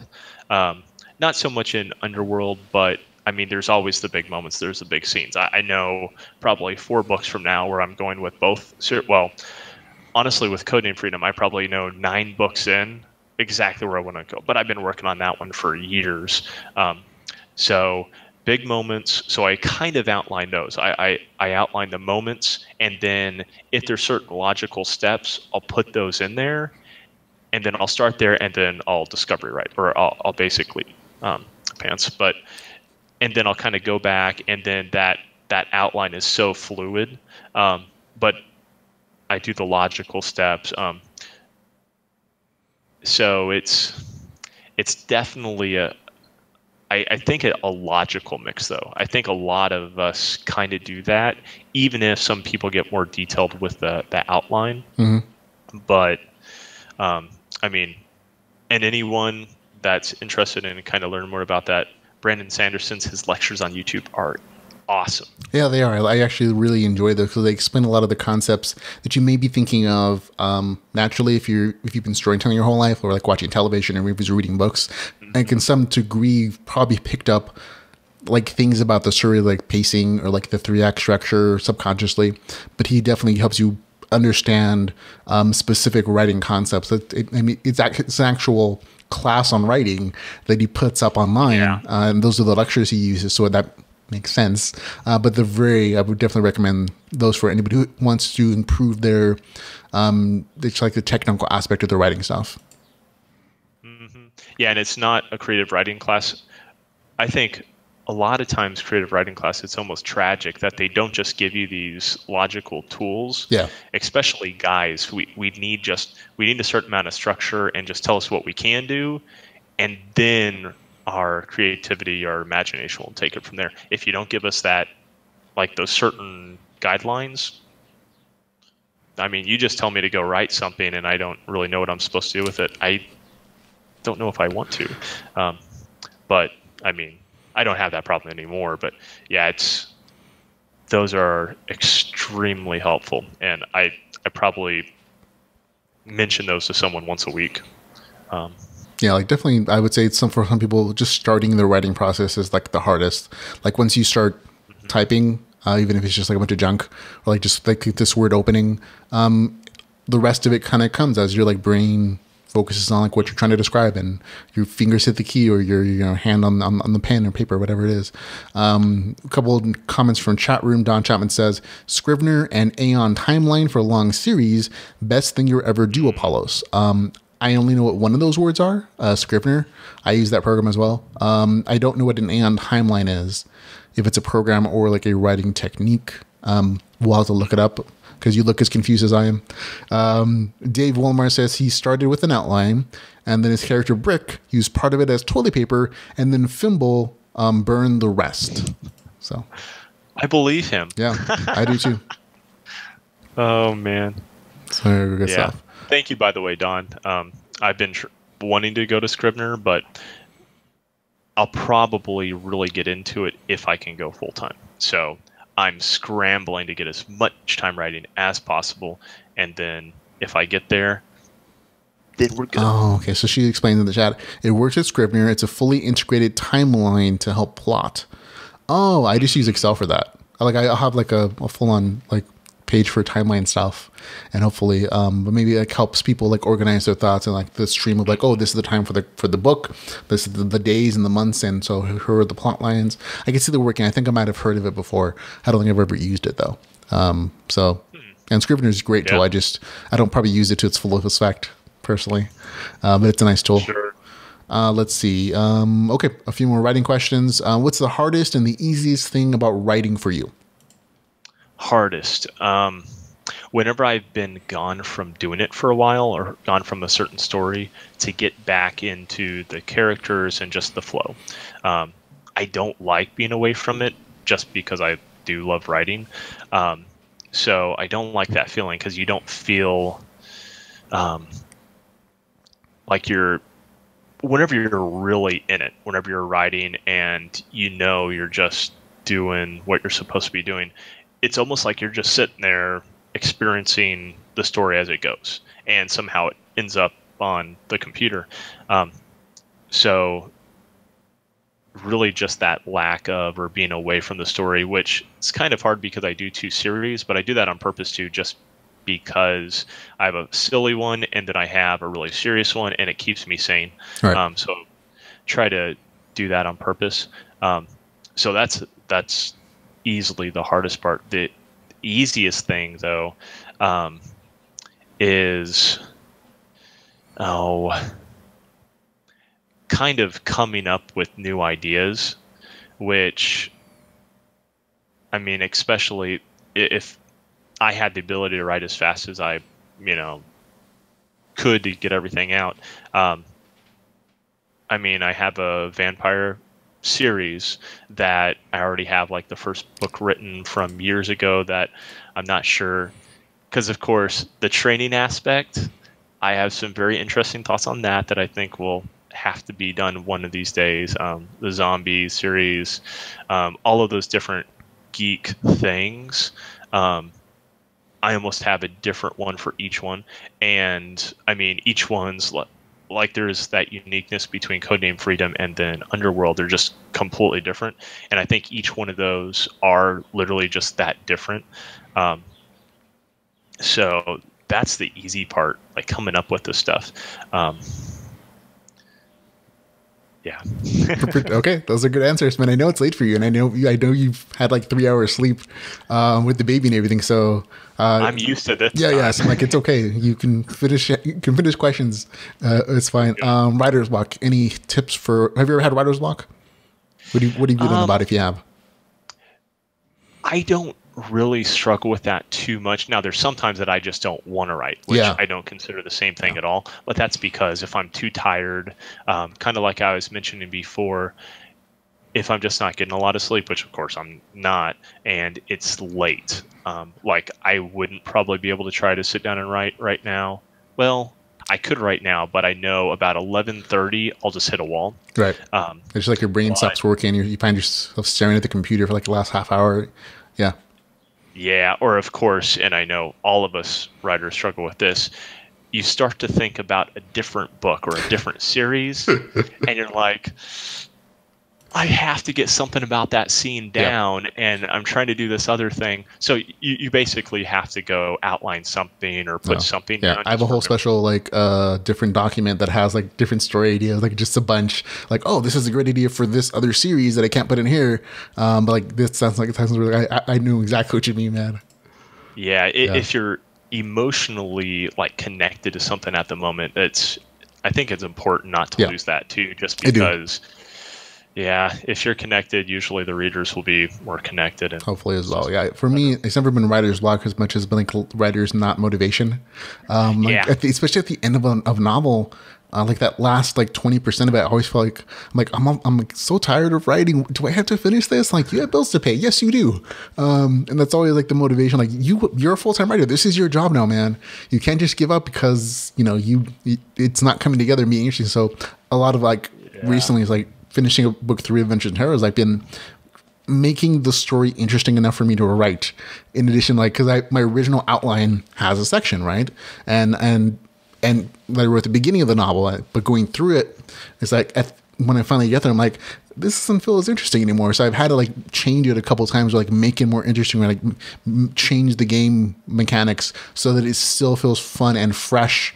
And I think that's kind of the downside of like being an outliner, is that your story isn't as surprising to you as it hopefully could. It feels very like, oh, I know what's going to happen, and it's not as exciting or as a surprise for you as an outliner, because you've plotted out what's going to occur there. So if you can still put in some pantsing, I guess we'll call it, just like some stream of thought, conscious, like kind of writing in there still to surprise yourself, whether it's with like cool dialogue scenes or just like these special little scenes where it's like, oh, I hadn't realized that conversation was going to go that direction, or like this particular relationship, and that changes what your story does. I think that's still a good way of like keeping it fresh for you as a writer, because it's one of those things, like if you get bored with your series, your readers are going to tell, like they're going to get bored with your story too, because they're going to recognize in your writing that you're just not as enthusiastic as like you were at the beginning potentially.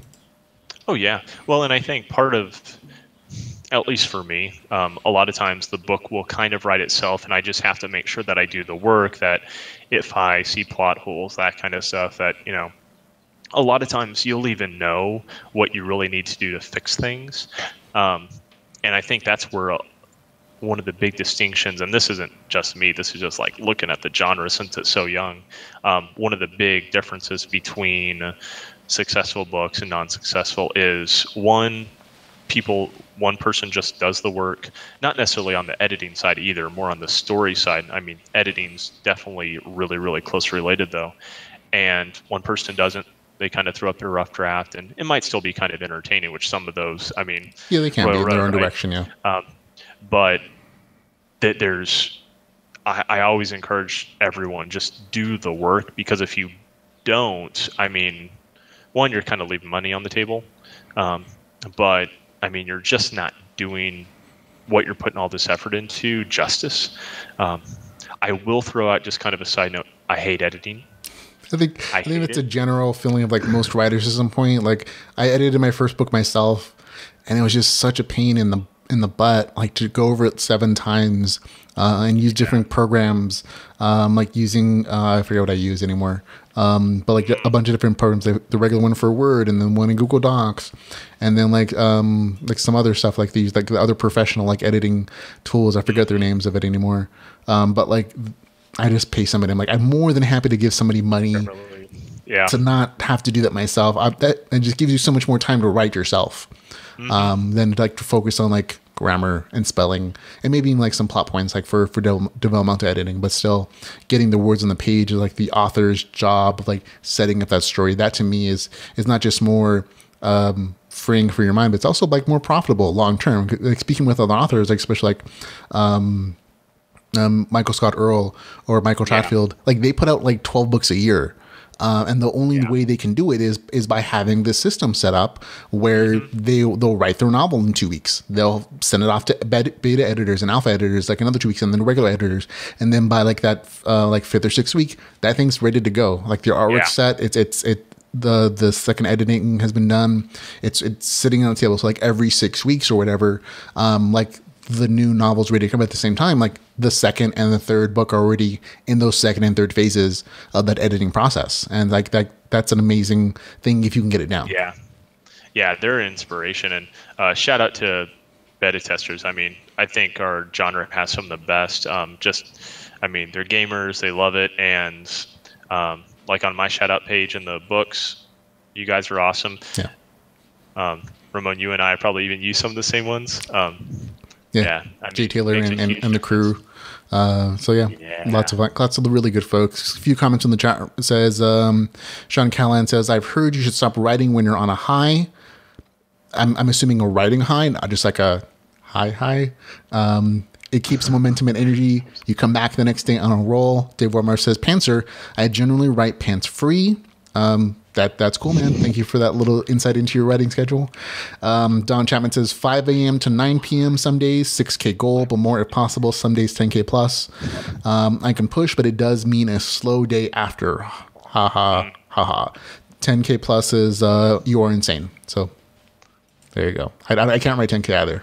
I know Michael Chatfield does sometimes though, but he's a beast. As is Michael Scott. Those guys write a ton of stuff. So like good for them. Let's see. Self-publishing versus traditional publishing. Which one have you chosen and why? Yeah, so definitely self-publishing. Yeah. And I mean, what if I ever get a series or a specific book that's popular enough, I'll probably try to sell just the physical copy or physical book rights to one of the big 6 or something like that. But I mean, I think you have to have something like 50,000, 100,000 sales. I haven't researched that in a long time, but in order for them to even look at you, right? So that kind of thing. But honestly, with the indie editing, with Kindle Unlimited, just the way the genre is set up, I think it would almost be crazy in a sense to do traditional. Yeah, because you give away a lot of your royalties, you give away your rights to your stories and your characters. I'm like, there's more drawbacks to me at this point for traditional than indie. Yeah, and I mean, we kind of live in this age where the first time in history you have things like Royal Road, and then you have indie publishing where you can literally love video games, go to a website, start to write stuff and put it on there, and then you can publish your stuff and possibly make a living doing it. Yeah. It hasn't been possible historically. I mean, it's just, it hasn't. So, I mean, like the blessing there, that is awesome. Yeah, that story is super common within our genre. Like specifically that exact story where like a lot of us will start at testing. We're just like throwing up stories on World Road or other platforms, Wattpad or whatever. And you got a following. Like people are going to actually read this and they comment and you're like, oh, they totally read this and they found my spelling errors or they found, they found my plot holes. And then, but it's a way to, work in your craft for free. They get content, you get feedback, and you get a chance to like, stretch your literary legs. And then at some point you decide, oh, I can actually put it on another platform where they will sell it and they'll take a cut, but I'll also make a good majority of the profits depending on how you set it up. And like whether it's Amazon or Google or Apple or whatever it is, Amazon being the dominant platform at this point for us at least, there's no real gatekeeper saying you can't do this or you have to meet this particular standard or like because I understand the traditional platform of being very selective because they're investing a ton of money into promoting you in a crowded space for physical copies, but the indie space, it doesn't have that same setup. Like it doesn't cost you anything besides like your time to write the story to put it up on Amazon. I mean, fundamentally you don't. Like they even provide like free covers that you can edit in space and use for your cover art. So there really is like no gatekeeper saying you can't put your thing up. Like the market will decide, the readers will decide whether it's a good story, whether it's bad, or whether there's a readership for it. That's all still exists. But your opportunity and your ability to do something and to kind of control that introductory aspect of it is up to you. Like you want to put in the hard work, it is hard work. Nobody says it isn't, but there's nobody stopping you from doing that thing that you want to do. Yeah, it's incredible. Because, I mean, if you just think about it, 50 years ago, it wouldn't have even been possible. Yep, absolutely not. And it's like I said, I think our genre only exists because of the conflation of all those different aspects. Like the fact that virtual reality is popularized. We have a gaming culture and a nerd culture that's becoming acceptable. A lot of us have gamers, when the Nintendo Entertainment System was introduced in the 80s, anybody who played that kind of became a gamer. And that age group are adults now, adults with disposable income. In a lot of ways, and they became MMO players and RPG players, and all those grown-ups are here as consumers and readers and even writers, and that's kind of the generation and group that we're attracting and we're appealing to with our writing styles, and this particular genre in particular, it draws on those same kind of nerd cultural vibes, and the platform has allowed us to be the writers and to be the content creators, and at the same time as being like nerdy consumers at the same time. I do know that I think you didn't do self-publishing for your audiobook though, right? For Survival Week 1? Right. How was that experience? I think you used Podium Publishing. How did that work out for you? Yeah, they've been really good. Them and Tantum, I think, very similar. Podium, they just came to me first. I talked to Luke, and I mean, his argument was perfect for me.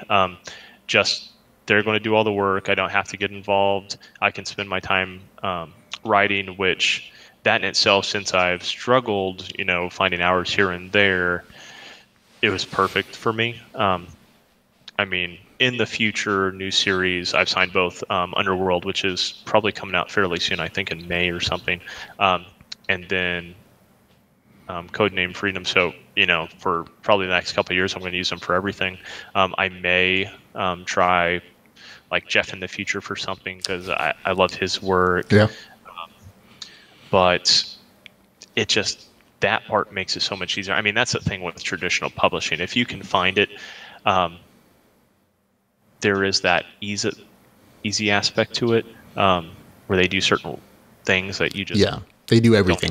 You write the thing, they'll do all the other work. And so in a very real sense, it's easier because you're just handing off your project to someone and they'll do all the audio production, they'll find the hiring, they'll do the editing for it, they'll have people go over to make sure it sounds good. And the same thing with like publishing. It's like they'll do the editing, all the good stuff. But you as a consumer, it's easier, but it's also just don't make as much. Like they make the majority of the royalties from your work. And so it can still work out really well for you if you're a big success. If you're J.K. Rowling, I don't think she's ever complained that she went with the publisher, right? No, same thing with Stephen King. He never complains that he didn't go indie. But that's a much bigger space and audience than I think that we have in the community at this point. So like keeping most of your royalties as an indie creator makes more sense to me, even on the audiobook side. But I do understand that it's easier to just say, hey, here's my stuff, go do a thing with it, send me a check. And that's totally valid. And it works for a lot of people. Yeah. Yeah, it certainly does. Although, kind of side note, Stephen King, Brandon Sanderson, 5 years ago, I probably wouldn't have ever said this, but like those guys, they write so many books so often.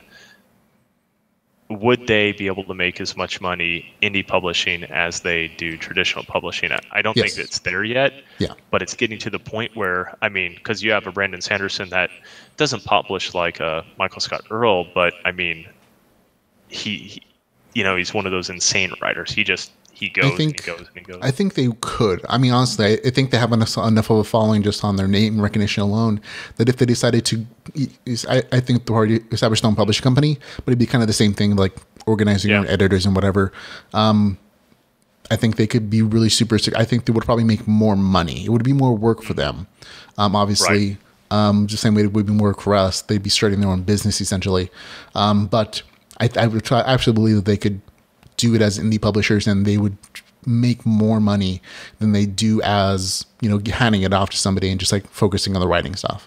I think the system is in place for people to do really well if they're, again, essentially small entrepreneurs in organizing all the stuff that you need to cover art, editing, line editing, development and editing, all that other stuff. If you're going to invest your money and your time into it in doing really well, all the tools are there. It's just, it's a lot of effort. It's a lot of hassle for a lot of people, and not everybody wants to do that, and that's totally okay. Yeah. Okay. Marketing. Have you marketing advice for people? Marketing advice. Yeah. So, one, if you don't have a series, I probably wouldn't do free books. I just haven't had no luck with it. I've tried, and I kind of put some money aside just so that, one, I can get used to it. I think everyone probably spends a couple $100s just getting used to it before they're successful at all with the marketing, except for just like regular Amazon marketing with your books. That's pretty easy. I don't think I've had, especially with Kindle Unlimited. That's probably the one thing I'd recommend. Facebook, I haven't messed with it a lot. I know some people swear by it, some people don't. The biggest thing for marketing is write more books. Just publish, then publish, then publish. With the way Amazon kind of does all the marketing for you whenever you publish a new book, if you can get one out like Michael Scott Earl or Chatfield, I mean, you're going to kill it unless people just hate your stuff. But I mean, they kill it every time. So I kind of the same concept. Like, I don't know much about marketing. Like, so I'm always surprised that, I think I'm the marketing tool for a lot of people. I like the LitRPG Podcast because I'll talk about everybody's work, whether it's good or bad. If it's this LitRPG, I will at least give you some press in the podcast or as a review, and that's totally free to you, obviously, as like an indie writer. And I think that I kind of have that role for a lot of people. But like, I've done Facebook ads and I go to Amazon, like, with varying results, but like I also don't know what I'm doing, and I've had other people say, "Oh yeah, they have their thing down, and they make like 2 or 3 times return on whatever they're investing in their marketing on Facebook or Amazon." I'm like, how do you do that? Is that a special formula, or are you sacrificing virgins to some marketing god? It's always been like my asking question. So yeah, there you go.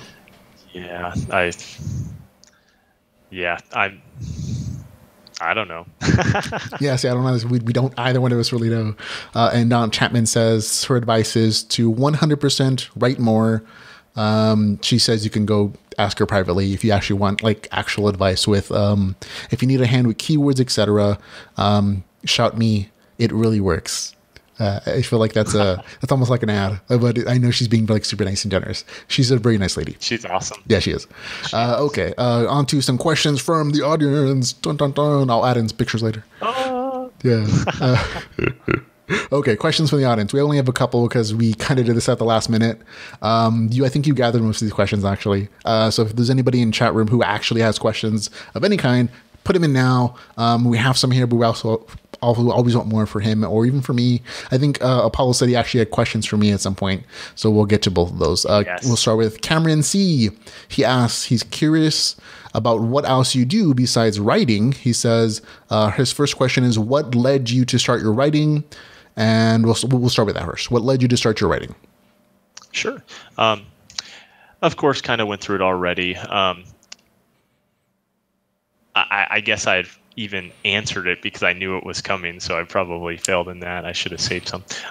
But primarily starting writing was just love of geek culture, love of things like Sword Art Online, a lot of the just different things on Royal Road.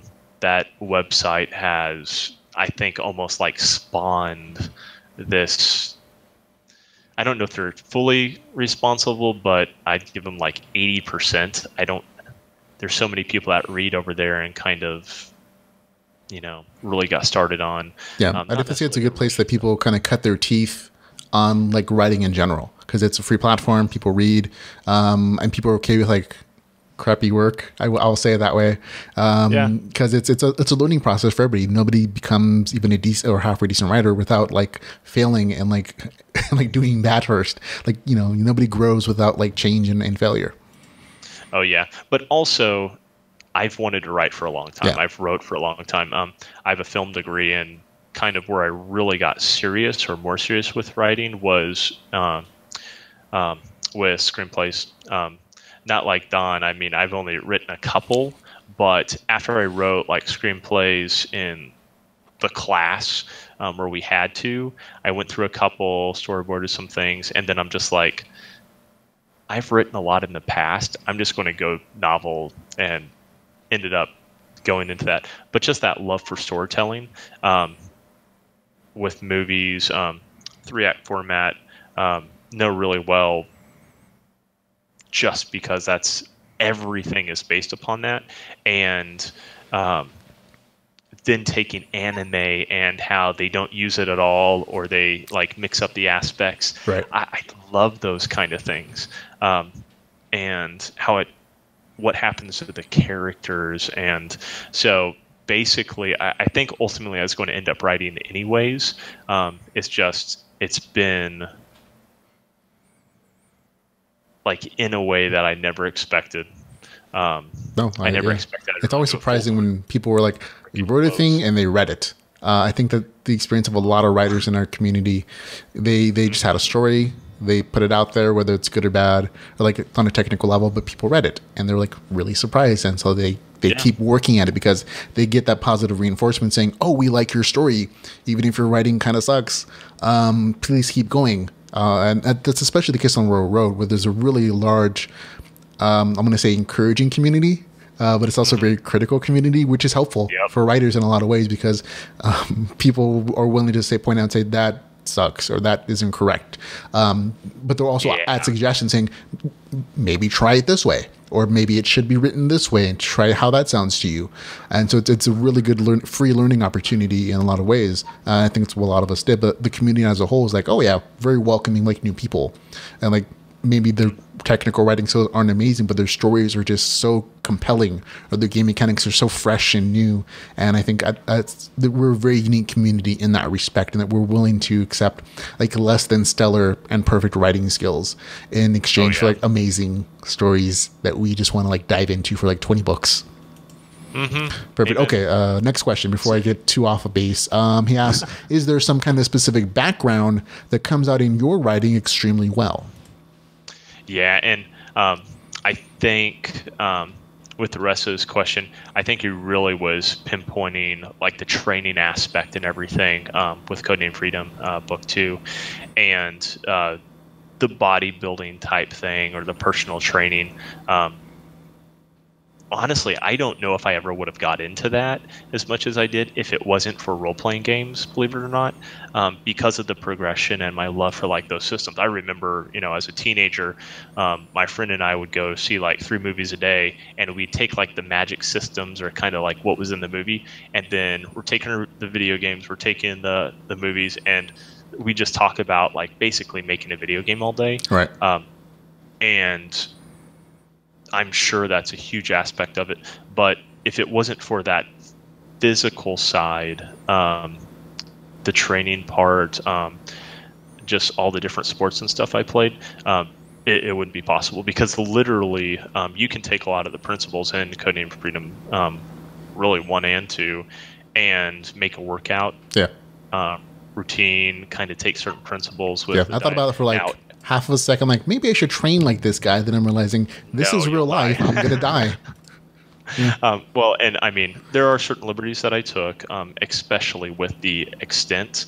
I mean, hopefully it's obvious that it's fiction. Just because if you even try to do that much, that was a hardcore Spartan, like, Mr. Universe kind of training schedule. Yeah, and I mean, even like 2-a-days in football, I remember, I mean, I was in shape and I couldn't handle it. So doing like 5 different...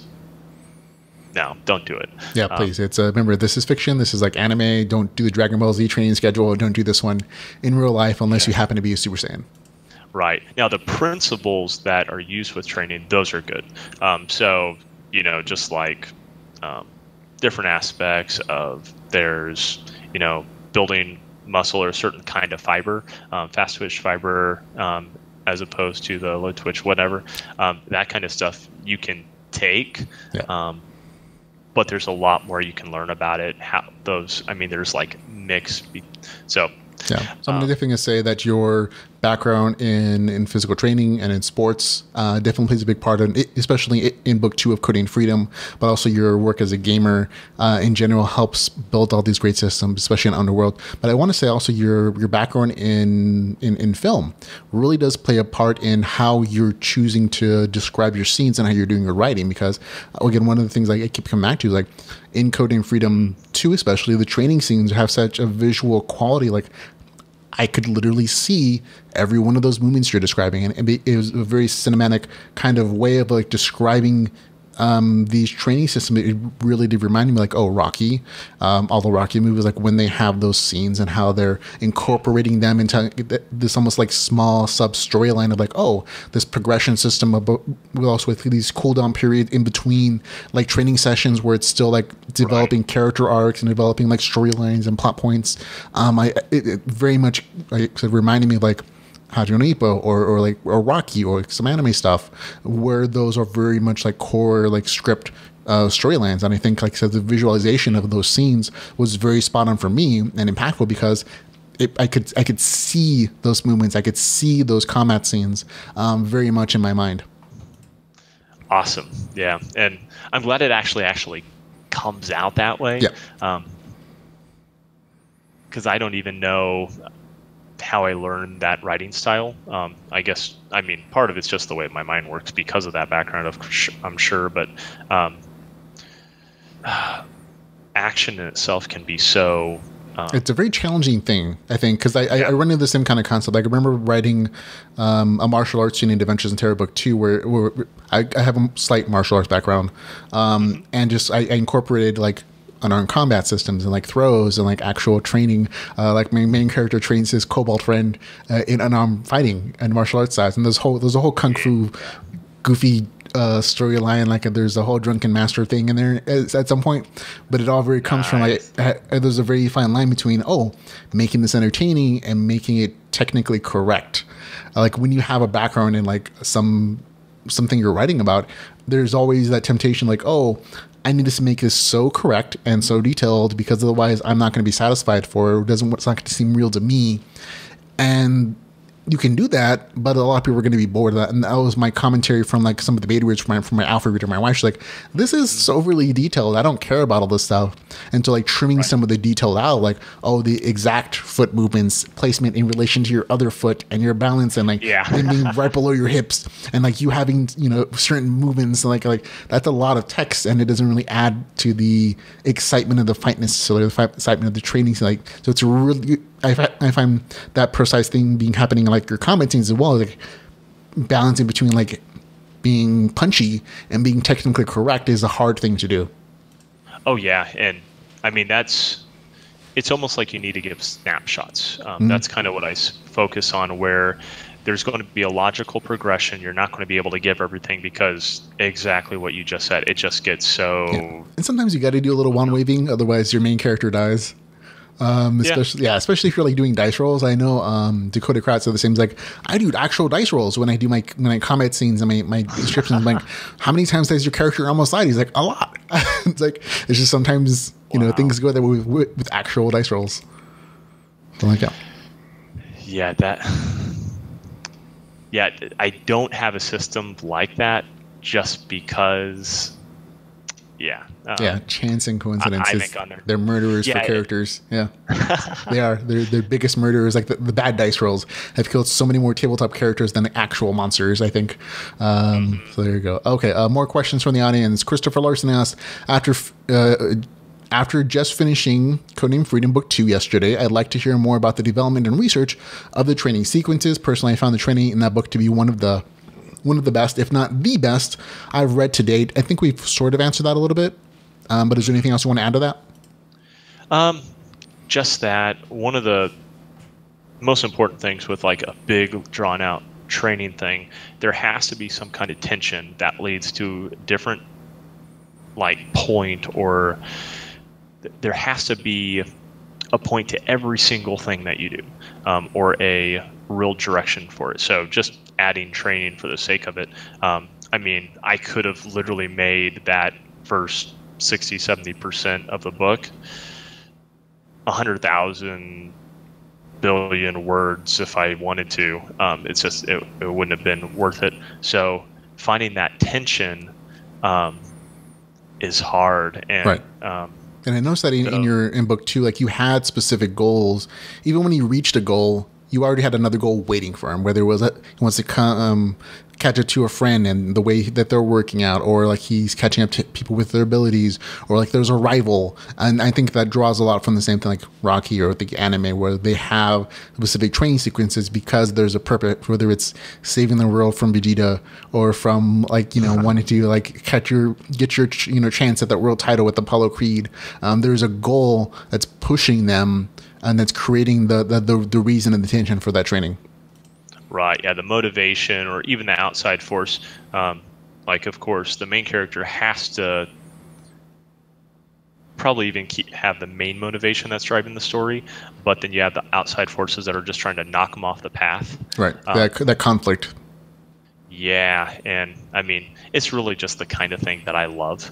I mean, every single one of those Japanese or the manga that or anime, it's basically made for guys, where you're training, then you're fighting somebody. You're training, you're fighting somebody. Yeah. I mean, yeah, I won't say it's made specifically for guys. I'd say that might be a good portion of the audience. I'm just like, yeah, it's okay. True. No, I hear what you're saying now. Like, it feels as a guy like, oh, I totally relate to that particular thing because of the culture that I live in, or you know, something like that, or maybe just the testosterone buildup. I don't know, but I know a lot of ladies who have bonus for Rocky and stuff.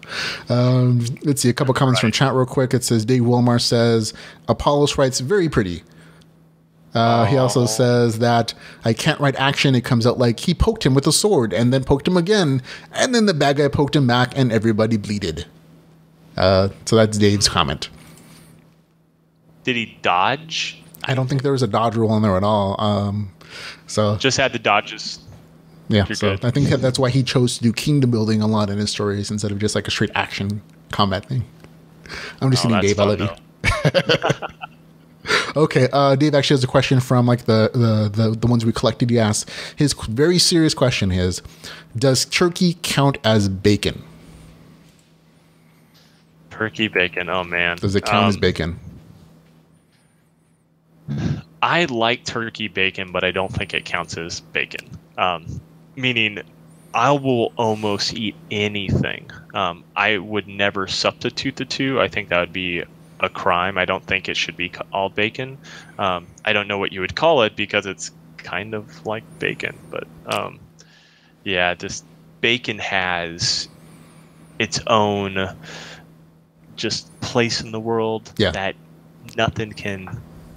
Yeah, it's a beautiful thing. Yeah, it has its own umami profile in there, and it's just such an amazing conflux of flavors and chemical the compounds that just and the way it's fried incorporates into whether it's going to be tasty or if it's like baked as opposed to like fried on a grill or a stove. There's like different things, and I'm getting very hungry talking about it. But turkey bacon, not so much. Sorry. Right. It is healthier for you, apparently. I'd rather have the extra cloggage and just work out more. Well, I will say this, even though the hard thing about giving someone advice on diet, if you're not a nutritionist or dietitian, you can get sued. But thanks. Never mind. I can't.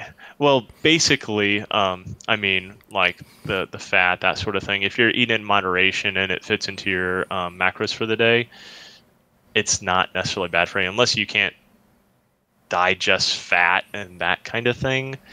I mean, basically, a lot of the things with fat and cholesterol and how we eat it and that sort of thing that has had a bad rap, just look those things up because most of them are basically missed. We just didn't have enough information. We didn't know, and we were making conclusions off the studies that kind of correlated as opposed to those things weren't the causes of these issues that we thought it was. And that's how science progresses. Science isn't always right, especially when it comes to nutrition science, which isn't always super sciencey, to be honest. It's very fat-based occasionally, and it release studies on specific points of reference are turned into marketing opportunities for food trends. That's definitely the truth. Every time. Yeah, so like it's a thing. That's a different thing. But yes, this would be your food hour, folks. Your healthy nutrition, not advice, observational comments and personal experiences. There you go. Yeah, I could probably find bodybuilding.com articles, but I'm lazy. Yeah, there you go. Sorry. Okay. We have a couple questions from me, just like things I added onto the audience questions. Yeah.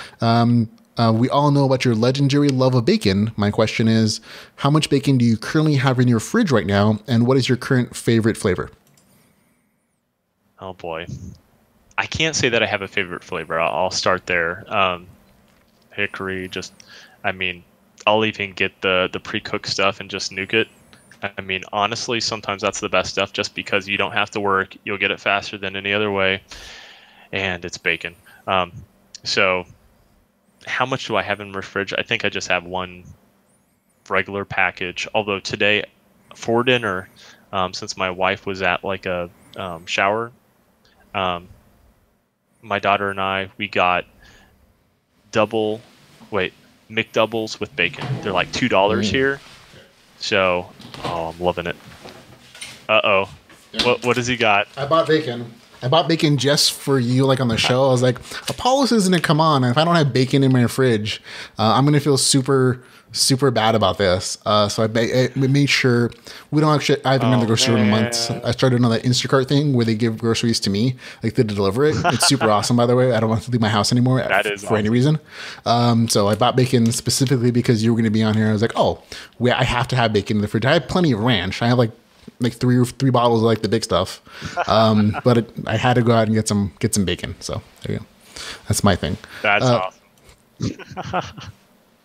Okay, next question I had. Okay, this is the Ready Player One. You recently saw Ready Player One, a novel some in the community consider LitRPG. I do for the novel version. What did you think of the movie, man? The first thing I'll see is I do want to see it again, which is a huge positive. I was with like 6 friends that don't read LitRPG. Whenever we saw it, everybody enjoyed it.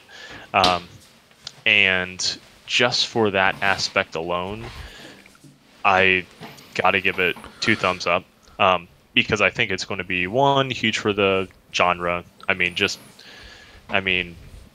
even stuff like Tron and that sort of thing. We have one thing that's clear to point to. This is what, the genre is like. Right. So that's huge. I'm kind of odd. I'm really good at separating books from movies, just because having a film degree, dissecting them, I don't think I've ever seen a single book to movie work well, ever. There's always something that I can pinpoint that I wanted differently, or right. It's just, time constraints, story constraints. It exists. You can't turn a 500-page novel into an hour-and-a-half film and expect everything to translate well, even if they're really good intentions. Right. And also, spending hours and hours a day with film students, or reading critics, basically everything about that is to criticize things as much as you can. Even if there's not something to criticize, you find something anyway. So right. Just from that mindset, basically, if a film student or a critic doesn't like it, that's probably a good reason to at least try it. Now, sometimes they're right about it being bad, but often they say bad things about something that's really enjoyable. Right. Especially today, film critics, they're all about the message of the film and certain artsy aspects to it. I don't think there's been a film in the last 15 years that got an Oscar that actually made any money. The last one I think that did really well was Braveheart, and I mean that was a long time ago. So that's my spiel, but sorry, shouldn't have even. It's cool. No, I honestly I feel the same way about when I do my reviews. The biggest thing is did I have a good time with this? Yes or no? And then everything, or my first question is is this LitRPG? Yes or no? And then did I have a good time reading this story? And if I didn't, then nothing else really matters. It could be the greatest piece of art written in the entire world. If I didn't have a good time reading it, if I didn't have an enjoyable experience, it doesn't really matter to me personally. And I know other reviewers and things do things differently, but I'm very much in the mindset have a good time with it. That's kind of the most important thing, any film or written, or in having an enjoyable experience. Mm-hmm. Yeah, absolutely. And it being entertainment, it was entertaining. So it was entertaining for you. You thought it was entertaining, but have you read the book already? I purposely haven't actually. Oh, okay. So you can't make that comparison then. Okay, so that's a very interesting. Now, generally though, I don't go there. Lord of the Rings, being one of the big ones, Harry Potter, just any of those, I don't let myself do that in my mind. So because of that, I can say, even if I saw the book and I know it sounds like the plot isn't even really the same. Honestly, I saw it the first day it came out. The core concept of it, of a video game contest, where the stakes are the entire virtual world and it's how it runs, is there. That is exactly the same. Right. That core concept, these friends versus the evil corporation who wants to turn into this ad revenue thing and want to about monetizing instead of it being this free internet experience, basically, in this virtual world. That concept is still there. Ernest Cline worked on the script for this movie along with everybody else. So that core concept does translate precisely. However, all the details about what happened in the story are different to a lot of degrees. A lot of the pop culture reference from the book didn't make it into the movie for copyright issues, time issues. There were a lot more from the movie that just weren't in the book because they had a bunch of movie studio property rights. You don't see, you see Gundam. You don't see a Freddy Krueger in the book. That's in the movie though. He makes a cameo appearance as someone's avatar, right? Right. So there are different storytelling opportunities and cameo nerd stuff there. There were a few more story differences between the book and the movie that a lot of people point out is that shifts the tone of the storyline a little bit, and that interpersonal relationships definitely aren't as developed. And the virtual reality stuff isn't as in depth as it is in the Right. book. But again, that's the case of any story that's translated from book. You just don't have the time to do as much as you would want to. I think series, television series and internet series, whether it's on HBO or Netflix, have done a much better job of like translating stories from books into better versions, just because they have more time to do that storytelling correctly. But I'm glad that you enjoyed this experience, at least for Ready Player One. Yeah, it was fun. The biggest thing, I think the thing that allowed it to work was actually they did a really good job of flirting with the line of 80 cheesiness. Yeah. And it didn't get to the cringe part, which, I mean, I love the 80s, so it wouldn't bother me, but I know in some cases it's not as appealing to the larger market. Yeah. Yes, and they did awesome with that. Now, of course, the story itself, that kind of thing. So I'd enjoyed it for a lot of different reasons. I would never expect it to get close to the book. So it's okay. I mean, it didn't, and the fact that it wasn't exactly like the book, it was like, oh, okay, that's life. Next up, we have Haster, who joined the chat room as well. So hey, Haster. Hey. Yeah, but it's like, it's okay. It's fine. I know people who love the book might have been disappointed that it wasn't an exact representation of it on the screen, but that's okay. I looked at it this way, like, I didn't have the greatest experience with it because my expectations were seeing the book on the screen, and it's not, so don't expect that. It's about like moderating your expectations. My wife loved the book. She loved the movie. She's never read the book. I think I tried to force her to listen to the audiobook version with Will Wheaton once in the car on a long road trip. Didn't work out. But she liked every aspect of that movie, and she's not really a super like nerdy gamer like I am, or like into like the genre. And I think that's kind of the thing, like that novel, that movie draws in a much larger pop culture audience than just guys who grew up in the 80s, because they're the guys who are like our age or Ernest Cline's age, who were into like, metal or like, I think one of the bigger differences between like the movie and the novel is there's that scene in the movie. This is slightly spoiler, guys. If you haven't watched the movie, just close your ears. Where they're in that movie, in the movie, right? They're in the movie, right? The one with the scary one, with the people who are doing things. And in the book, it's a different movie. In the book, it is war games. So in the book, when they're doing like that movie stuff, and it's a lot more gamey in that they're actually taking the role of a character in the movie. Like they'll play Matthew Broderick in the book version, and they'll have to say his lines on point, and that gets them points in the game. You know what I mean? And so like acting out and doing the movie, like reenacting it, is a thing in the movie, and that's part of one of the puzzles for the larger contest, right? But in the movie, they made it more like, oh, you're just going through the experiences of the movie, but that same concept translates just that other movie in the movie was a lot more popular than War Games, and it appeals to a much larger audience than just like that nerdy film. You know what I mean? So that to me epitomizes like the choices they made for that movie, making it more of mass appeal than just a bunch of nerdy, goofy, geeky stuff that appealed to like a lot of nerds. Yeah. So there you go.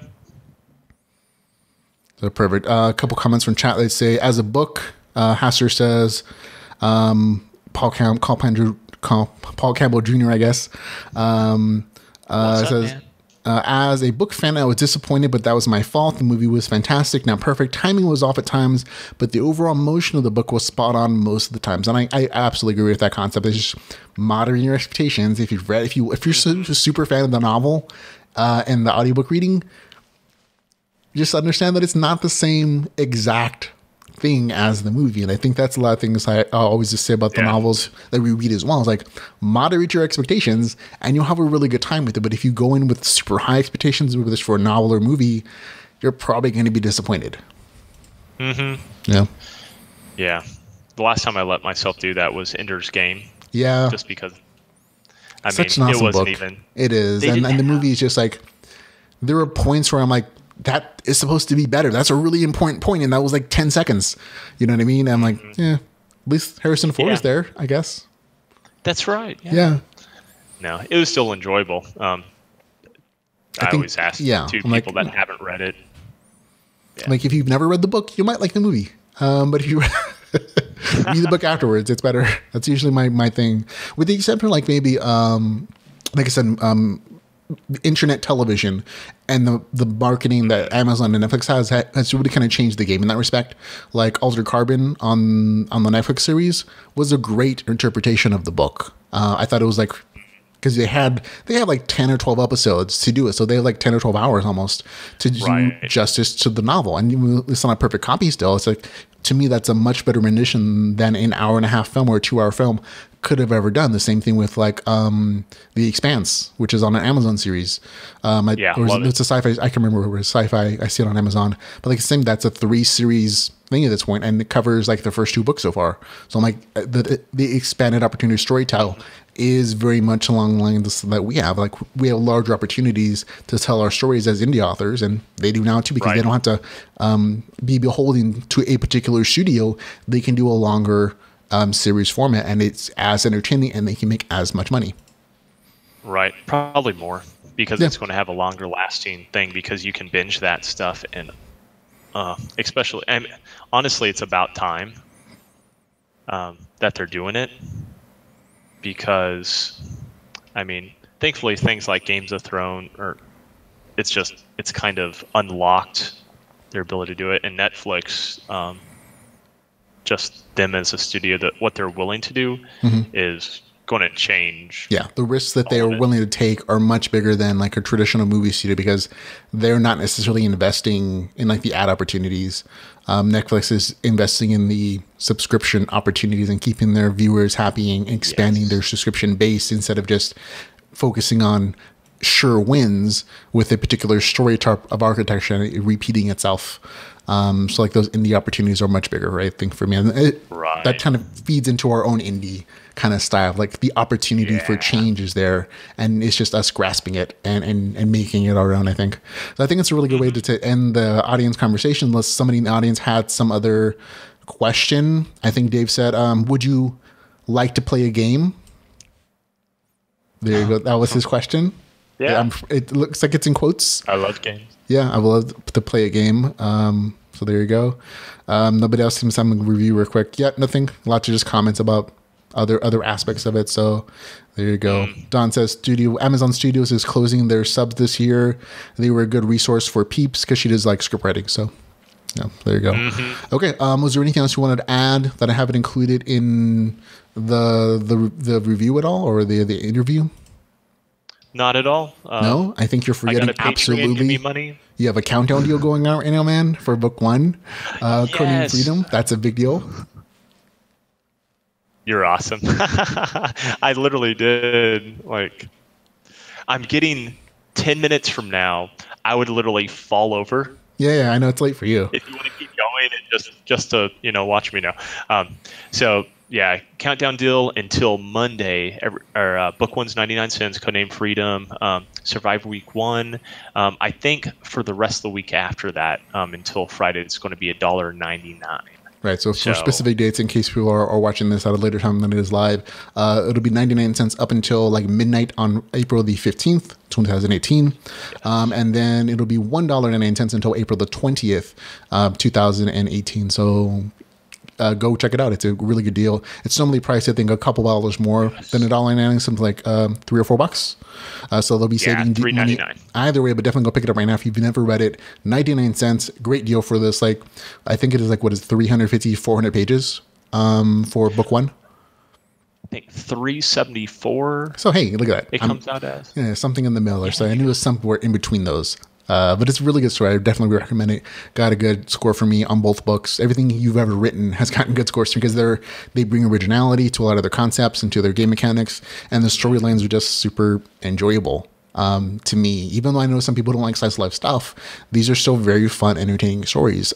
So lots of great things here. So thanks a lot for being on the show. Where can readers discover more about your work, man? So couple different places. One, the Patreon that just went live. It's just, I guess, patreon.com/Apollos-Thorne, something like that. But on Facebook is like where the community's at. So just Apollos Thorne, search me and you'll find my group, you'll find my page, friend me. Reach out. Almost all of us are like totally available. Unless my kids are crying or hitting me, you're good. I'll talk to you. Yeah, never take toddler abuse. Be aware. Spread the message. Yes. We also have a link in the show notes for all the places we can reach Apollo Thorne, whether it's his website, his blog. Maybe not the blog so much. It seems not updated very much. It looks like it kind of looks like a MySpace page. If I'm going to be honest. Also on Facebook, I think is the best place to contact you. You also have a reader group, or I call it a bacon group. Twitter, Amazon author page, everything in the show notes, folks. So go check that. You can see them on the screen now if you're watching the full production version. Many places to find his stuff, including all of the links to his actual books. Plenty of good reading material there, folks. So that's going to be it for the show. Thank you, everybody who is joining us in chat, who joined us live on the show, who wrote in questions, who are watching this afterwards. Either way, without you guys, folks, neither one of us can make a thing, whether it's watching the podcast or reading our stuff. I know we both appreciate your support and in any way, shape, or form that takes. So thank you very much, ladies and gentlemen. If you want to say goodbye, Apollos will end the particular chat. There you go, folks. Thanks, everybody. And remember, folks, until we can hang out again, remember to go read some LitRPG. Goodbye, everybody. Do it.